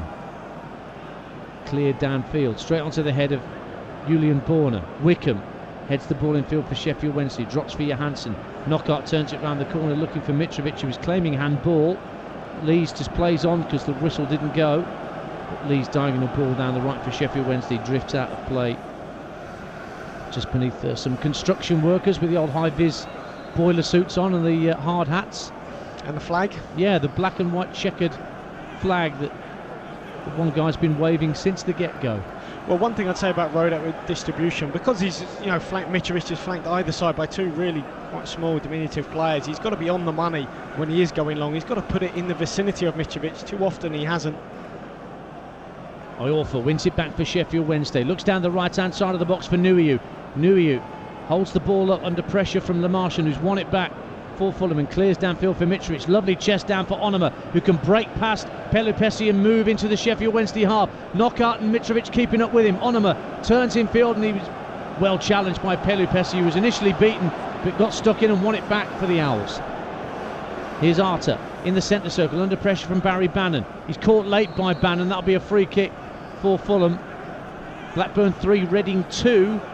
Another goal back for Reading. Sam Baldock this time for the Royals. And the quickly taken free kick by Fulham is won back by Sheffield Wednesday, and then Barry Bannon overhits a diagonal ball downfield and knows it the moment it left his left foot and drifts behind for a Fulham goal kick. Fulham 3, Sheffield Wednesday 1 on TalkSport 2, 63 minutes played. Well, they maybe need a drinks break here because it's turning over an awful lot, isn't it? Both teams been a bit careless and loose in possession. Maybe when the drinks break comes, they can just settle down and get on their game again. A reminder that this coming Wednesday evening, 2 live games for you across the TalkSport network at the climax of the Championship season. And as it stands, there are 3 teams in it for automatic promotion, including Fulham here. They go to Wigan, but our commentary games will be West Bromwich Albion against Queen's Park Rangers on TalkSport. And here on TalkSport 2 on Wednesday night, it will be Brentford against Barnsley to decide who joins Leeds United automatically in the Premier League and who will have to make do with the playoff lottery. Sheffield Wednesday in possession with Borna. Now to the left hand side and Kadeem Harris into the feet of Nuhiu, tries to lay it off for Bannon. Bannon was hurried into the pass forward and it was intercepted by Stefan Johansson, who's been fed down the right hand side by Harry Arter. Only Mitrovic up with him at the moment. Mitrovic tries to find it, Johansson tries to find him, but the ball was blocked by Pelupessy. And he will now have it back from Barry Bannon. Quick break there for Fulham, David Connolly. Yeah, it was, because the layoff from Nuhiu to Bannon just left him short, as you said, and then they broke. Johansson though on this right hand side, it doesn't really want to use his right peg. Poor pass, cut out. He's been fairly anonymous, hasn't he, Johansson? Given away by Sheffield Wednesday. Mitrovic on his own, running towards the penalty area. Oh, he gets away from Tom Lees, but a good challenge from Pelupessy, again doing his defensive duties to help out his defenders. Mitrovic has stayed down inside the Sheffield Wednesday box as the Owls come forward with Kadeem Harris down the left hand side. Dinks across to the far post, headed back across goal by Jacob Murphy, hits Lamartian. Mitrovic is still down and Jacob Murphy's keeping the ball in play on that far side of the field. One back by Fulham, and now the whistle will go for Mitrovic to get some attention from the Fulham physios. It may also mean we're heading towards the drinks break with 65 minutes gone. In fact, I think that's what's going to happen now. We are going to have the mid-second half drinks break. And just a reminder, with the score here at 3-1 to Fulham, once we're done here on EFL Matchday Live on TalkSport 2, at 5 o'clock, Jermaine Beckford will be with you, bringing you a special programme, Leeds United Ups and Downs.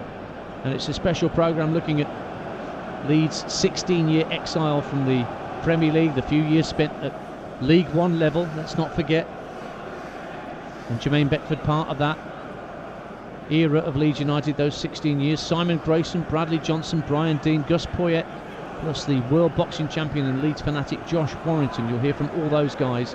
That's from 5 this afternoon after EFL Game Day Live is finished. Leeds United Ups and Downs with Jermaine Beckford. So a quarter of the game to go, David Connolly, and an important drinks break for both managers. Yeah, absolutely, and there's a bit of concern, I think, from Scotty Parker. He's seen a few of his players saying to the referee, should that have bbeen a foul on Pelupessy or Mitrovic, who has been down. He's just got up those Fulham fans listening, that will be a concern. Fingers crossed he is okay, because he's limping off. He's a little bit, he's not moving freely. He doesn't look too happy either, so we'll have to wait and see how he feels here. Maybe he's going to be okay to continue, maybe not. Looks like he might have taken a kick. He was just about to let fly, wasn't he? Just about to pull the trigger. Yeah. Pelopessi took it off his toe, and maybe he followed through on Pelopessi. Maybe he hit the ground, but he's walking off a little bit gingerly.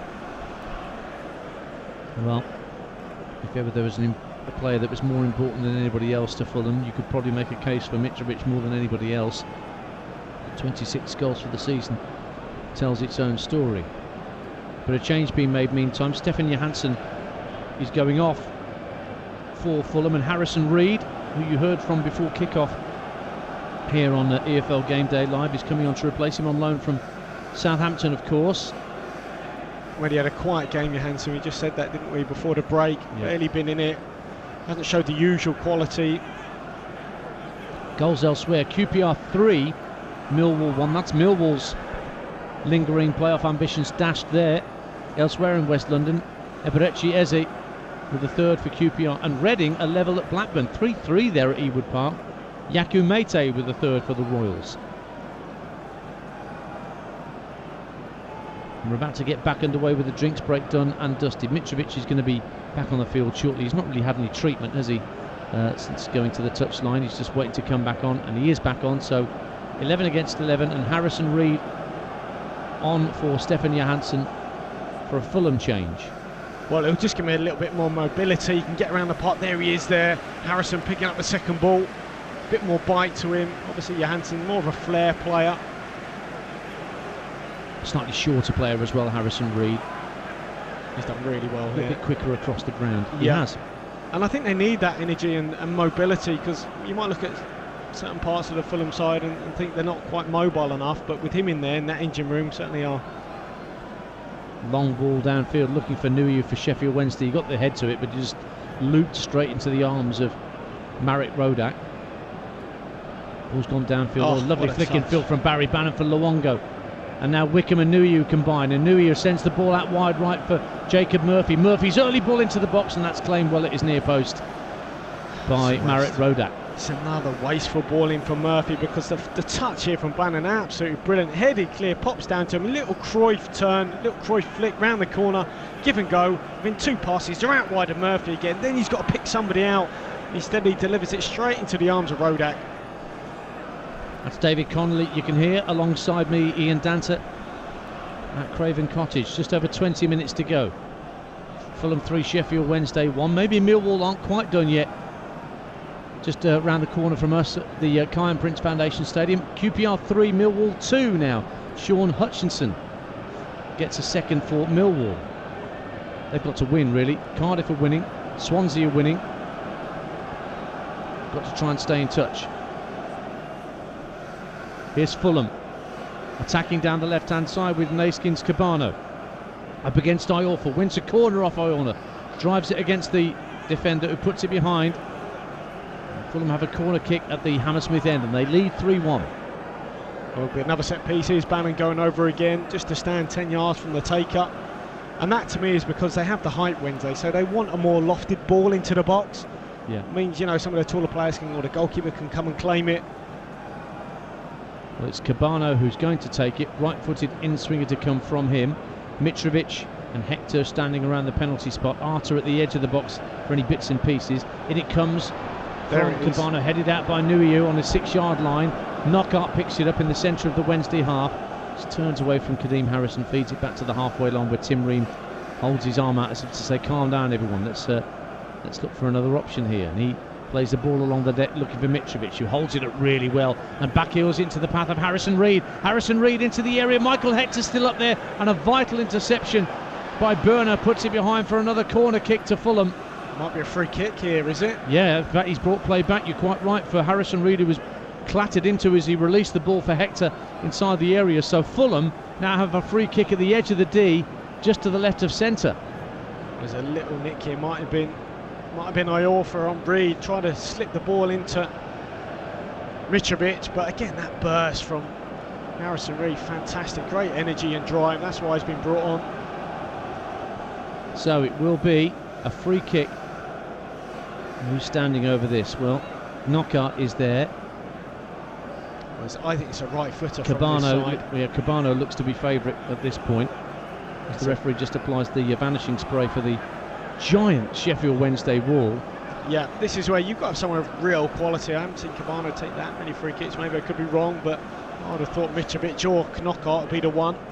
Well, Mitrovic is standing 5 yards behind the ball in case he just wants to run up and have a right old fizz at it.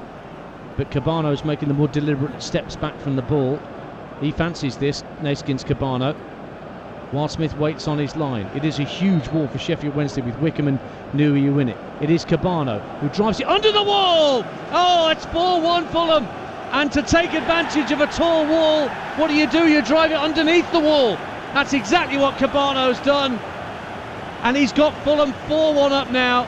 Wednesday are definitely beaten, and Fulham are going into their last game of the season knowing that they've got an outside chance of upsetting the order in the top two of the Championship. Kebano with his second of the afternoon to match Mitrovic, and a very clever free kick to make it 4-1. Yeah, it is very clever from Kebano. The ball jumps. I mean, Wildsmith in behind him, as he told him to jump, puts his head in his hand as if to say, what was I doing there? Because look, it wasn't the cleanest of strikes, a bit like his first goal.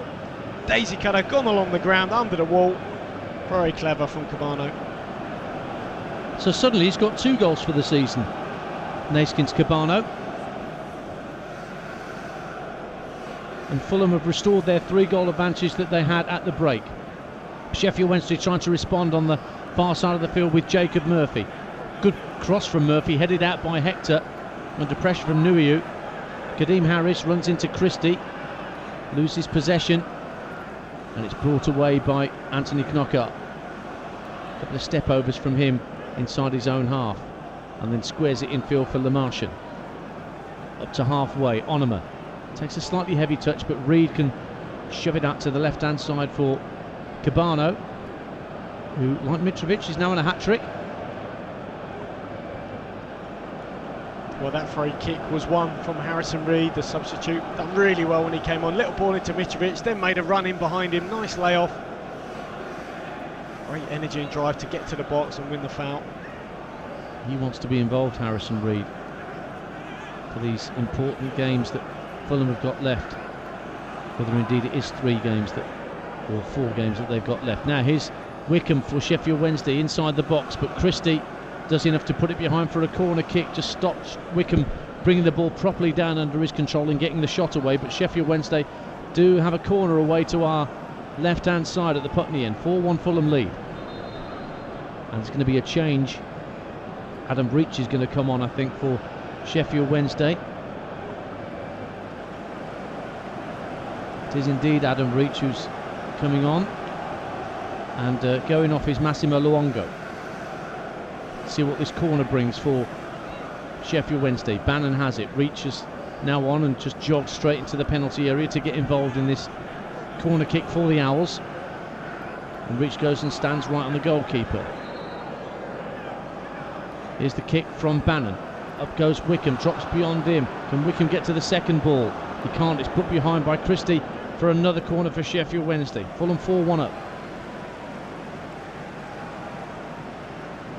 So Adam Reach, who specialises in long-range rip snorters, is on for Sheffield Wednesday. QPR 4, Millwall 2, Todd Kane.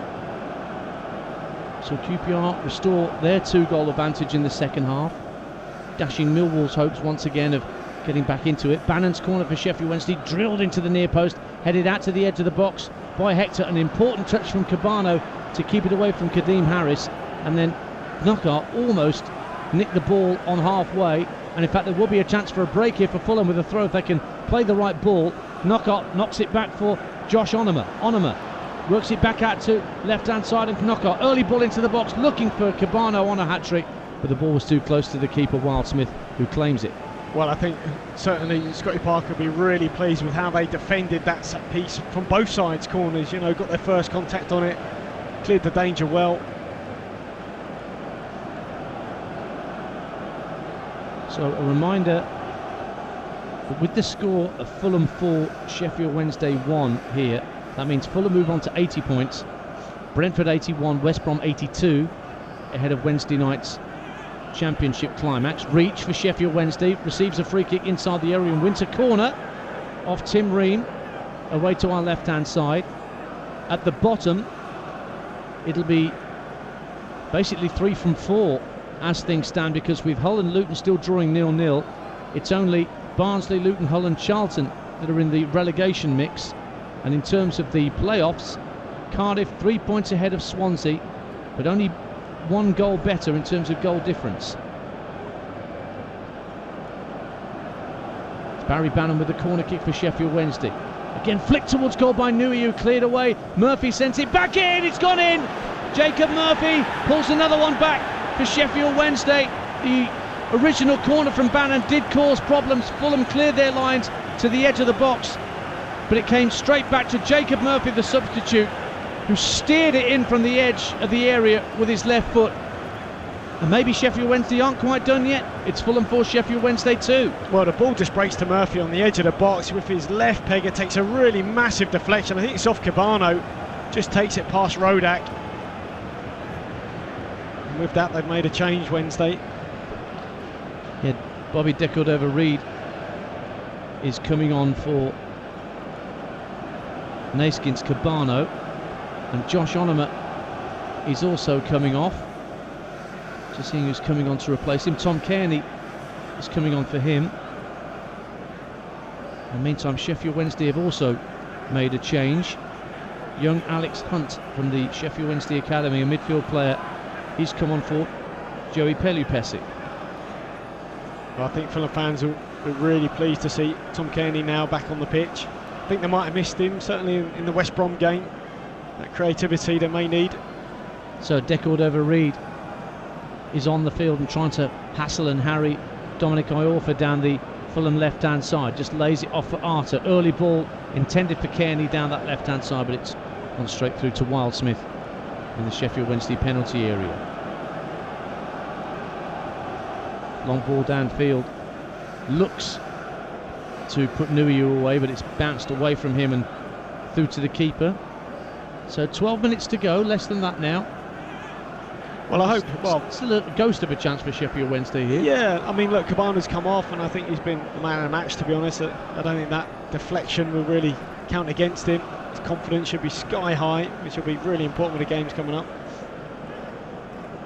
Remember, Fulham go to Wigan on the last day of the season. Remember, Wigan have their own agenda for needing points,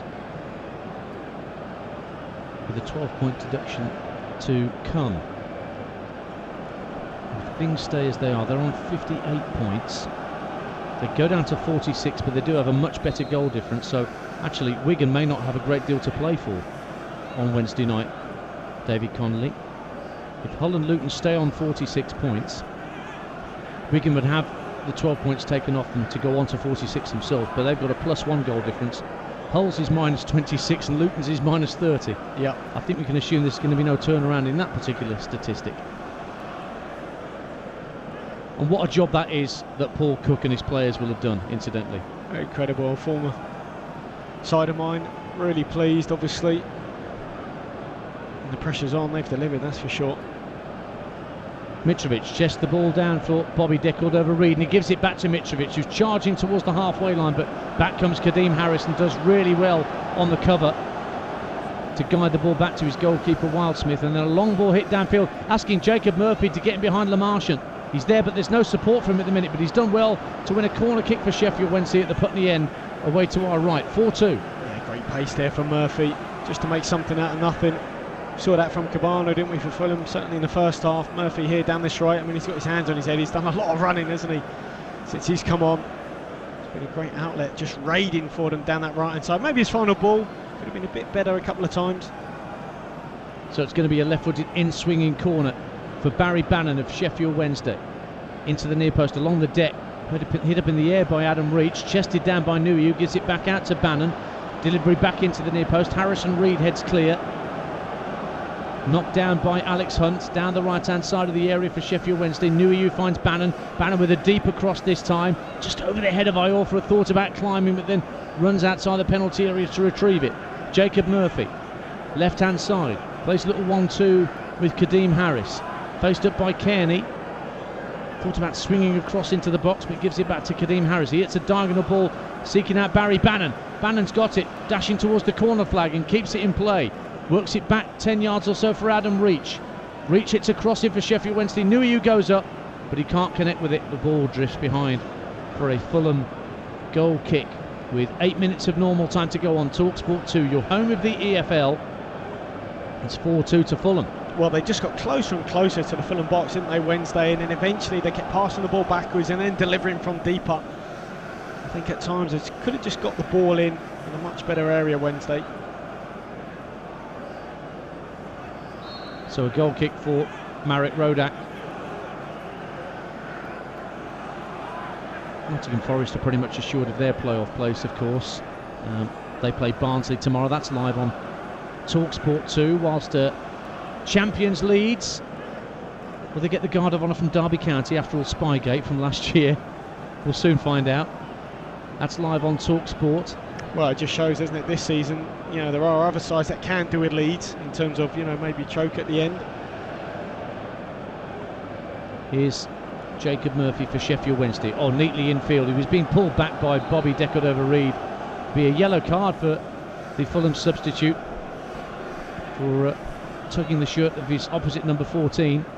Josh Murphy makes it 3-0 to Cardiff. So both Murphys on the score sheet this afternoon. Josh has sealed the 3 points for Neil Harris's men, and they're almost there for the playoffs themselves, Cardiff City.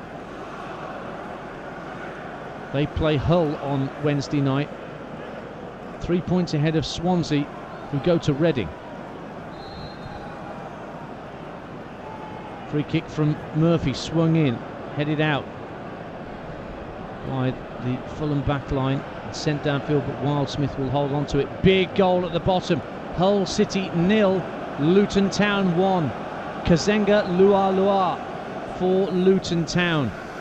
An enormous goal in Luton Town's season would move them on to 48 points and bring Birmingham and Middlesbrough back into the relegation picture, if it stays like that.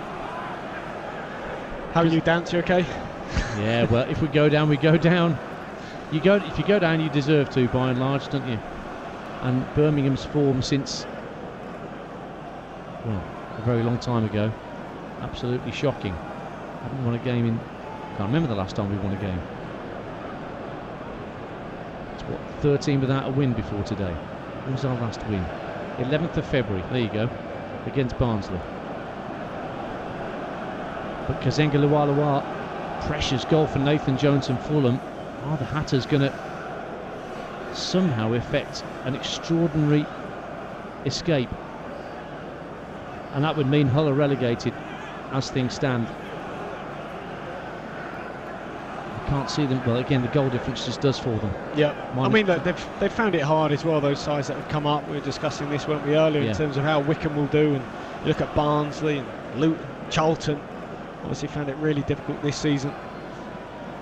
So Birmingham and Middlesbrough still in it. Middlesbrough go to Sheffield Wednesday on Wednesday night. Birmingham are at home to Derby County. All the goals as they go in from the Championship on Wednesday night on TalkSport, as well as full commentary of West Brom against QPR here on TalkSport 2. Myself and David now know that we're going to Brentford to bring you Brentford against Barnsley. And Barnsley, if they win against Forest tomorrow, they will have a chance of escaping.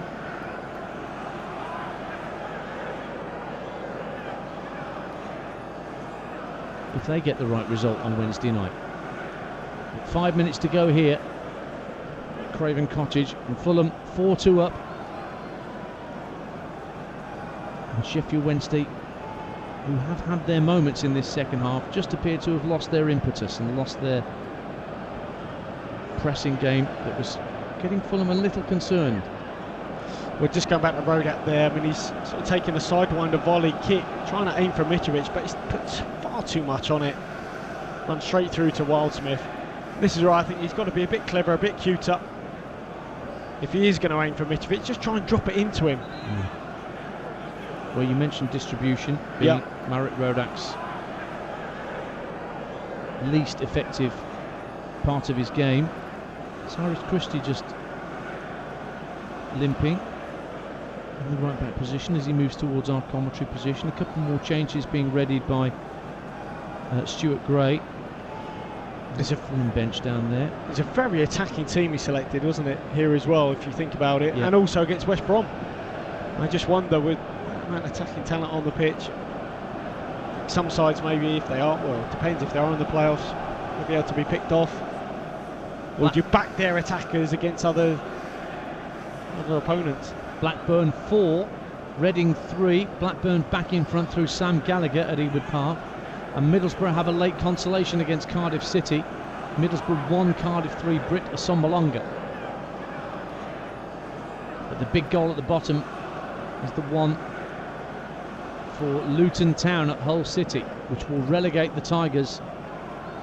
And what on earth that does for their financial position with the Alarm family, and that means goodness only knows. Well, Hector's trying to be a bit clever there. Headed the ball out for a throw. Obviously there's no one in the crowd to really throw it back to him. Tried to wait to get the ball back, and the person who was going to throw in the ball said, well, actually you can't have this one, you've got to have a newly disinfected one. So that wasted a vital few seconds. It certainly did. Steven Sessegnon is one of those players being readied on the far side, I think, for Fulham. Well, they got the towel out. Here's the towel to disinfect the ball. And Dennis Adoy will also be coming on for the Cottagers. We've got just over 90 seconds of normal time to play. 4-2 Fulham lead. Was guided back to Joe Wildsmith in the Sheffield Wednesday goal. Are you surprised he hasn't taken off Mitrovic, giving him a little bit of a rest? Or should have done, you would think, but maybe he thinks the job isn't quite complete, because here comes Adam Reach for Sheffield Wednesday. Gets towards 25 yards out, plays it left for Kadeem Harris.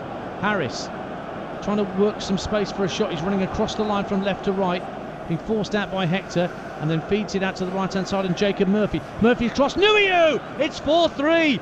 Towering header from Ache Nuhiu, and there is still a ghost of a chance for Sheffield Wednesday with a minute of normal time to go. Nuhiu didn't have to jump for the header, just thumped it past Rodak, and it's Fulham 4, Sheffield Wednesday 3. Well, it's a terrific header, planted into that near post. Wonderful ball in from Murphy, but a precision on that. Right inside the near post. Rodak didn't move a muscle. That's what he's giving you. Those Wednesday fans knew he was such a threat in the air. Really poor marking in the box from Hector. And Sessegnon is going to come on for Knockaert, and Adoy coming on for Arter. Well, finally they get the delivery right from Murphy. I mean, a few times here he's had a lot of time and space to deliver the right ball with that front two, and he's let them down. That time he didn't. Wonderful ball in. Preston 2, Birmingham 0. Brad Potts with the second for the Lily Whites.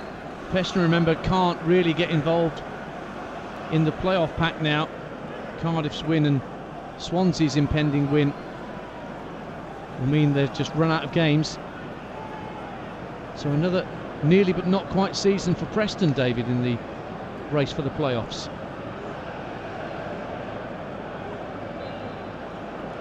It's really been goal crazy this afternoon. It has. That goal from Ache Nuhiu, I've just been told, is the 33rd goal in the Championship this afternoon. Well, great entertainment. Johnny Howson's been sent off from Middlesbrough late on for a second yellow card. They're trailing Cardiff by 3-1, and Middlesbrough will have some nerves on final night on Wednesday. They're not clear of relegation. Deckled over Reed strikes a lovely goal for Fulham from 25 yards out, and suddenly Fulham have a fifth from nowhere, and the substitute Bobby Decordova-Reid just took aim from 25 yards out when the ball was presented to him, and it flew past Wildsmith at the Hammersmith end. Fulham 5, Sheffield Wednesday 3. Well, Reed rifles this into the bottom corner. Terrific goal. I mean, he just gets the second ball off Mitrovic. He thought about taking a shot early, then set himself, composed himself. There was nowhere else really to go. He thought, you know what, why not just take this on? He's about 22 yards out. arrows it into that bottom corner. Past Wildsmith, terrific goal, great finish. So Bobby De Cordova-Reid moves on to 6 for the season. And just when Fulham thought Sheffield Wednesday were getting back at them, substitute takes it on his own hands and absolutely larrups one in to restore a 2-goal cushion for the Cottagers. Great entertainment here by the banks of the Thames this afternoon on TalkSport 2. We're into 7 minutes of added time, so there is notionally time for 2 more goals by the rate they've been scored this half. Fulham 5, Sheffield Wednesday 3. So Fulham, I remind you, move on to 80 points. Brentford 81, West Brom 82. One of those 3 sides gets automatic promotion. It's in West Brom's hands as they entertain QPR on Wednesday night. That's live on TalkSport. Brentford a point behind, need West Brom to slip up and then do the business against Barnsley. That's the TalkSport 2 commentary that David Connolly and I will be at. And Fulham go to Wigan, basically hoping that West Brom lose and Brentford don't win. And then if they beat Wigan, they will join Leeds in the Premier League next season. Well, it's great, isn't it? They've all got something to play for. The question marks, I guess, still remain over Fulham. You know, that soft underbelly, which previously we've seen, you know, he's ironed out. All the clean sheets they've got of late: Cardiff, West Brom, Forest, Birmingham. They could see 3 here, and you wouldn't say soft goals, but you'd say as soon as they brought on that front 2, you know, just gave them something else to think about. Bit of muscle, bit of aerial prowess. They look really vulnerable. Tom Kearney for Fulham plays a lovely 1-2 with Bobby De Cordova-Reid, right-hand corner of the box. In slides Burner to get it half clear, and Alex Hunt puts his foot in as well, the youngster in the Sheffield Wednesday midfield. I just wonder as well, the damage was done in that first half, a bit like maybe West Ham Watford last night. You know, 3 goals is such a mountain to climb, but they've given it a good go Wednesday in the second half. With ostensibly nothing to play for. Yep. We'll wait and see whether there's anything from the EFL to hand down a points deduction to Sheffield Wednesday. They're on 56 points, which is 8 points above the bottom 3 as things stand. So a throw into Fulham down by the corner flag right hand side. It's going to be Cyrus Christie to take it, looking for Mitrovic, tight to the byline, looks to wriggle away from Tom Lees and tries to win a corner. Somehow the ball still stayed in play and Barry Bannon's managed to get it clear. Kearney brings the ball down out of Scott. It's all tight to this near touchline. Nuhiu goes flying in and Kearney just drifts past him, but then it's won back by Nuhiu and he looks for Jacob Murphy, who can bring the ball clear. Swansea have beaten Bristol City by 1-0. So Swansea remain with an outside chance of the playoffs. They're 3 points behind Cardiff with a slightly inferior goal difference, only 1 goal in it, as Swansea go to Reading on Wednesday night. Cardiff entertain Hull, who as it stands are relegated. Well, just off camera there, Dance. Harrison Reed committed a terrible challenge just to drag back Murphy, and that's his 2nd yellow. He's off. Well, Harrison Reed indeed has been given his marching orders for 2 quick yellow cards, so Fulham have to play out the rest of stoppage time.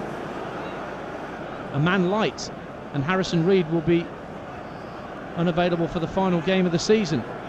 Here's a deep cross for Nuhiu, nodding it back across the face of goal, and Adam Reach almost poked it in to the net from close range, but somehow it stayed out, and it's a corner kick in the end to Sheffield Wednesday, who nearly made it 5-4. Well, Nuhiu again, what a threat in the air, just a ball on the diagonal, punted up to him, he wins it, heads it back across goal. Reach tries to get a contact on it. Short corner, Kadeem Harris with a deep ball to the far post, back across the face of goal by one of the centre halves up from the back, and Odoi heads it behind. Well, Sheffield Wednesday are not done yet. We're deep into stoppage time, 5-3 down, and they're still creating chances with corners. Well, that's because, you know, when you've got the likes of Wickham and Nuhiu, there's such a threat in the air. Big team Wednesday. So it'll be Bannon with this next corner for Sheffield Wednesday. Up goes Connor Wickham, it's cleared away. Might drop here for Kadeem Harris. Loses that to Kearney. Kearney will bring the ball away calmly for Fulham. Looks for Stephen Sessegnon this near side. Now Christie's the furthest forward, trying to latch onto a ball sent down the right by Sessegnon, but it's guided back by Jacob Murphy to his keeper, Joe Wildsmith. Ball sent downfield, offside. Well, it's Nuyu actually. He wasn't looking at the ball. Long kick from Wildsmith. Didn't look at the ball. Just looked at his man. Might have been Ream, and just leaned straight into him. Too obvious. So it's a free kick to Fulham inside their own half. QPR 4, Millwall 3. Goals galore today. Jason Malumbi in stoppage time for Millwall. Luton have beaten Hull. Hull are relegated from the Championship. And Preston 2, Birmingham 0 is a full-time score. I think Wigan's 12-point deduction means Birmingham are safe, regardless of what happens to them on final day. And the final whistle goes here at Craven Cottage, and Fulham are still in the hunt for automatic promotion. They can still upset all the odds on the final night. They're 1 point behind Brentford and 2 behind West Brom after a 5-3 win against Sheffield Wednesday. A very entertaining game here at Craven Cottage. Fulham are 3-0 up at half-time through a brace from Alexander Mitrovic and an opener from Naskins Kebano. Nuyu with a penalty early in the second half got Sheffield Wednesday back in it. Then Kebano got his second with a free kick under the wall. Jacob Murphy made it 4-2. Nuyu got it back to 4-3 with a firm header. But then just as the pressure seemed to be getting applied to Fulham, Bobby Decordova-Reid slammed one home from 25 yards out to restore Fulham's 2-goal cushion that they did not relinquish from that point on. 8 goals, great entertainment, and Fulham have something to say on the final night of the Championship season in terms of whether it's automatic promotion or the playoffs. The odds are stacked against them, but this is the Championship. You just never know. Full time at Craven Cottage. Fulham 5, Sheffield Wednesday 3. Ian, thank you very much. What an afternoon. Let's react to today's result with 888 Sport. Football Form Focus on TalkSport 2 with 888 Sport. Take them on at 888sport.com. 18 plus, begambleaware.org. Well, David, as it stands at the moment, 35 goals in the Championship fixtures today. Some of them brilliant, of course. Some of them due to, I'm absolutely certain, awful defending. What a game we've had at Craven Cottage. 2 pens, 8 goals. Harrison Reed getting a red card. My goodness me. Yeah, it had it all. Fun down by the river, Russ, as you mentioned earlier. Yes, and none of us in a boat. Look, it was a good game, really good game, as a lot of Championship games are at this stage of the season, as they've proven to be. And look, I guess Fulham showed a little bit of that vulnerability that you could question about them, which we haven't seen of late. But certainly, you know, the introduction, the subs from Wednesday really worked. I thought Nuyu was outstanding, and they gave it a really good go. I mean, the penalty in the first half, which Alexander Mitrovic converted, it was a bit messy. Sheffield Wednesday, they got a penalty to get back into the game. They were 3-0 down. I mean, Gary Monk, incidentally, must be thinking, we got 3 goals at QPR and got 3 points. We've scored 3 goals away again, and we've still lost. Yeah, and I guess, you know, some of that is of their own making. Don't get me wrong, I think they could have done a lot better with some of the goals. Certainly Wildsmith with the first one, it was a decent strike from Kebano, but it wasn't the most powerful. Went low across the grass. Kebano's free kick that went under the wall. Probably you could question a goalkeeper, you know, again. So some of the goals, I think Mum will look back and think they're avoidable. And like you say, scoring 3 goals away from them like they did against QPR, not to come away with anything. But they are up against, arguably, the standout squad in the Championship. And he's changed it around. He's brought all his talent on, all his armoury. And in the end, you know, obviously it had to score 5 goals to win the game. Kebano did stand out, I thought, for Fulham, and Jacob Murphy for Wednesday had a really good second half, didn't he? And he got on the score sheet. Yes, you're right. I thought the subs introduced were terrific. Murphy often had a lot of time in the ball, didn't do the most with it. Apart from his last couple of balls in the box, his one for Nuyu was absolutely on the money. Great planted header from him. And yeah, Kebano to me was man of the match. I thought it was absolutely wonderful, fantastic. What a threat down the line, very direct. His pace caused all sorts of problems, and that little bit of quality and intelligence to go under the wall and to buy a foul, and yeah, he was superb. What does your football instinct tell you about what's going to happen on Wednesday? It's in the hands of West Brom. Brentford could go up automatically, and if the results went their way, so could Fulham. It's so tough to call. You'd like to think the Baggies at home in their own hands against Rangers. You think surely that they can pull it around, they can turn it around for that, because I guess the reprieve that they've had might help them, might work in their favour, thinking they had it, then they lost it. Now they've got it back in their own hands, and I guess it's just up to the others to chase. And that's great, obviously great for us as a station that you've got the Baggies, obviously Brentford and Fulham all going for it on the final day.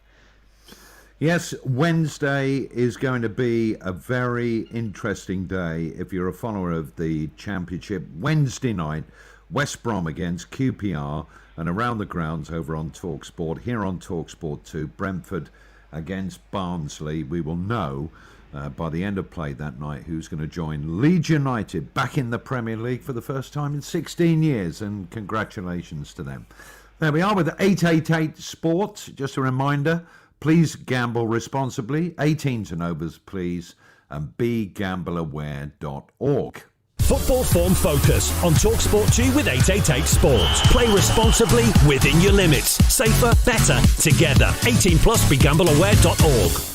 Thank you very much to Ian Danter and David Connolly. Fine work once again from Craven Cottage. They'll be back as part of our team on Wednesday. That is it from Game Day EFL Live. Have yourself a really good evening, and stick with us, because next up, Jermaine Beckford brings you Leeds United Ups and Downs, a special programme looking at the Yorkshire club's 16-year exile from the Premier League. Guests include Simon Grayson, Bradley Johnson, Brian Dean, Gus Poyet, and also world boxing champion and huge Leeds fan, Josh Warrington. Leeds United began the Premier League era having just been crowned the champions of England, and in the following years cemented themselves as a mainstay of the English top flight, providing iconic players and unbelievable moments. Yeboah. On he goes! Oh! Even by his standards. Breathtakingly brilliant. It's Viduka, he's onside. Has he got four? He has. What a moment, what a day. In the year 2000, Leeds United achieved their highest finish in the Premier League as the Whites finished third, and followed that up with an incredible run in the Champions League. Oh, and he just spills it! Lee Bowyer has scored for Leeds United. David O'Leary can't quite believe it, but his team are in front against AC Milan. Hugo Smith! Oh!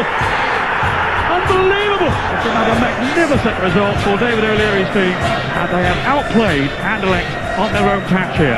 Oh, it's in for Ferdinand! Rio Leeds United already on the brink of a multi-million-pound trip into the semi-finals of the Champions League.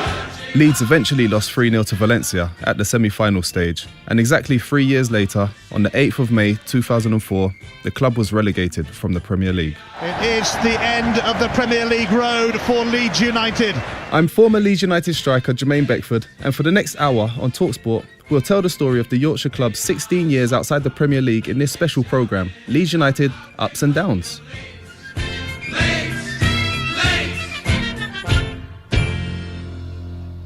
When Leeds United were relegated, my thoughts and views on Leeds United were, how on earth has this massive football club found themselves in this situation? I was playing non-league football semi-pro for Wealdstone, working for the RAC, fixing people's windscreens, and making sure the sunroofs closed properly. The thought of playing for Leeds United, it was something that I could only dream about making a reality. It was something that in my lifetime shouldn't have been possible, But because I had the drive, the determination and the hunger, when it did happen, it was a dream come true. After relegation, fans were hoping to bounce back to the top flight at the first attempt, but were left disappointed as the club finished 14th in the Championship. Brian Deane had returned to the club in its first season in the Championship and says the club was in a complete mess. The funny thing is that when I came back, it looked to me as though everybody who wanted to or was trying to pick the bones off and just left. Internally, inside Leeds, it was an absolute disaster because the club is it's like one of them shops when it's getting closed down and everybody's coming in and taking out all of the rails and everything like that. It really was like that, and it was just sad to see. I mean, while I was there the first time, we'd finished fifth the first two times. Before I'd got there, they'd won the actual title, and they'd had a lot of success in Europe. And I think it was a reminder at the time to everybody what can happen in football if a club's not run properly. I mean, while I was there the first time, we'd finished fifth the first two times. Before I'd got there, they'd won the actual title, and they'd had a lot of success in Europe. And it was like building a house on sand, I think. I think, they built a house on the beach, basically, with no foundations, and it came back to haunt them in the end. Midfielder Sean Derry had also joined the club. As a player, I was just delighted to go to Leeds. It was one of them clubs that when you grow up and you look at British football, and I always put them in a category of a top six club. So to be invited to go and play for a football club was just unbelievable. Incredible for me. Incredible to be offered that opportunity. Getting into the club, it was a club that was, if you can use the expression, finding its feet at the level. That's exactly what Ellen Road and Leeds United was at that time. We still had a number of players from the Premier League. Gary Kelly, Dewberry was still there. One or two others who didn't get chopped at the end of the previous season were still there, and perhaps on bigger contracts. And they might have had slightly different worries to people like myself who wanted to go there for a fresh opportunity. I think that season we finished 14th. Yeah, it was 14th, and it was one of them seasons where you just accepted it. There was cost cutting taking place every day. Speaking to the likes of Gary Kelly, who I was fortunate enough to room with, he was telling me about the old Leeds United, the Premier League Leeds United, and how they were travelling and the hotels they were staying in. I'd become accustomed to a certain way of travelling in the hotels we were staying in as a Championship footballer. So it was no different for me, but for the lads who had experienced the Premier League with Leeds, I'm sure they'll tell a different story to me. But the 2005-2006 season brought fresh hope as Leeds, now managed by Kevin Blackwell and owned by Ken Bates, found themselves taking on Watford in the playoff final in Cardiff. It is a match worth millions of pounds, but it's also a match worth millions of memories. It is Leeds United against Watford for a place in the Premiership. I could have been wearing the gold shirts of Watford. I had been training with Watford, and Adi Boothroyd, after my second training session, decided to offer me a contract. I said I'm going to give my agent a call and have him with me while I signed it. And when I did give him a call, he said to me, "That's great. However, there was one more club that were interested in me, and that was Leeds United." It was a very easy decision for me to make, but it was a very difficult conversation to have with Adi Boothroyd. He understood what my position was, and he understood why I had to join Leeds United. He wasn't happy, don't get me wrong, but he understood. He wished me well, and he said we'd meet again. He wasn't wrong.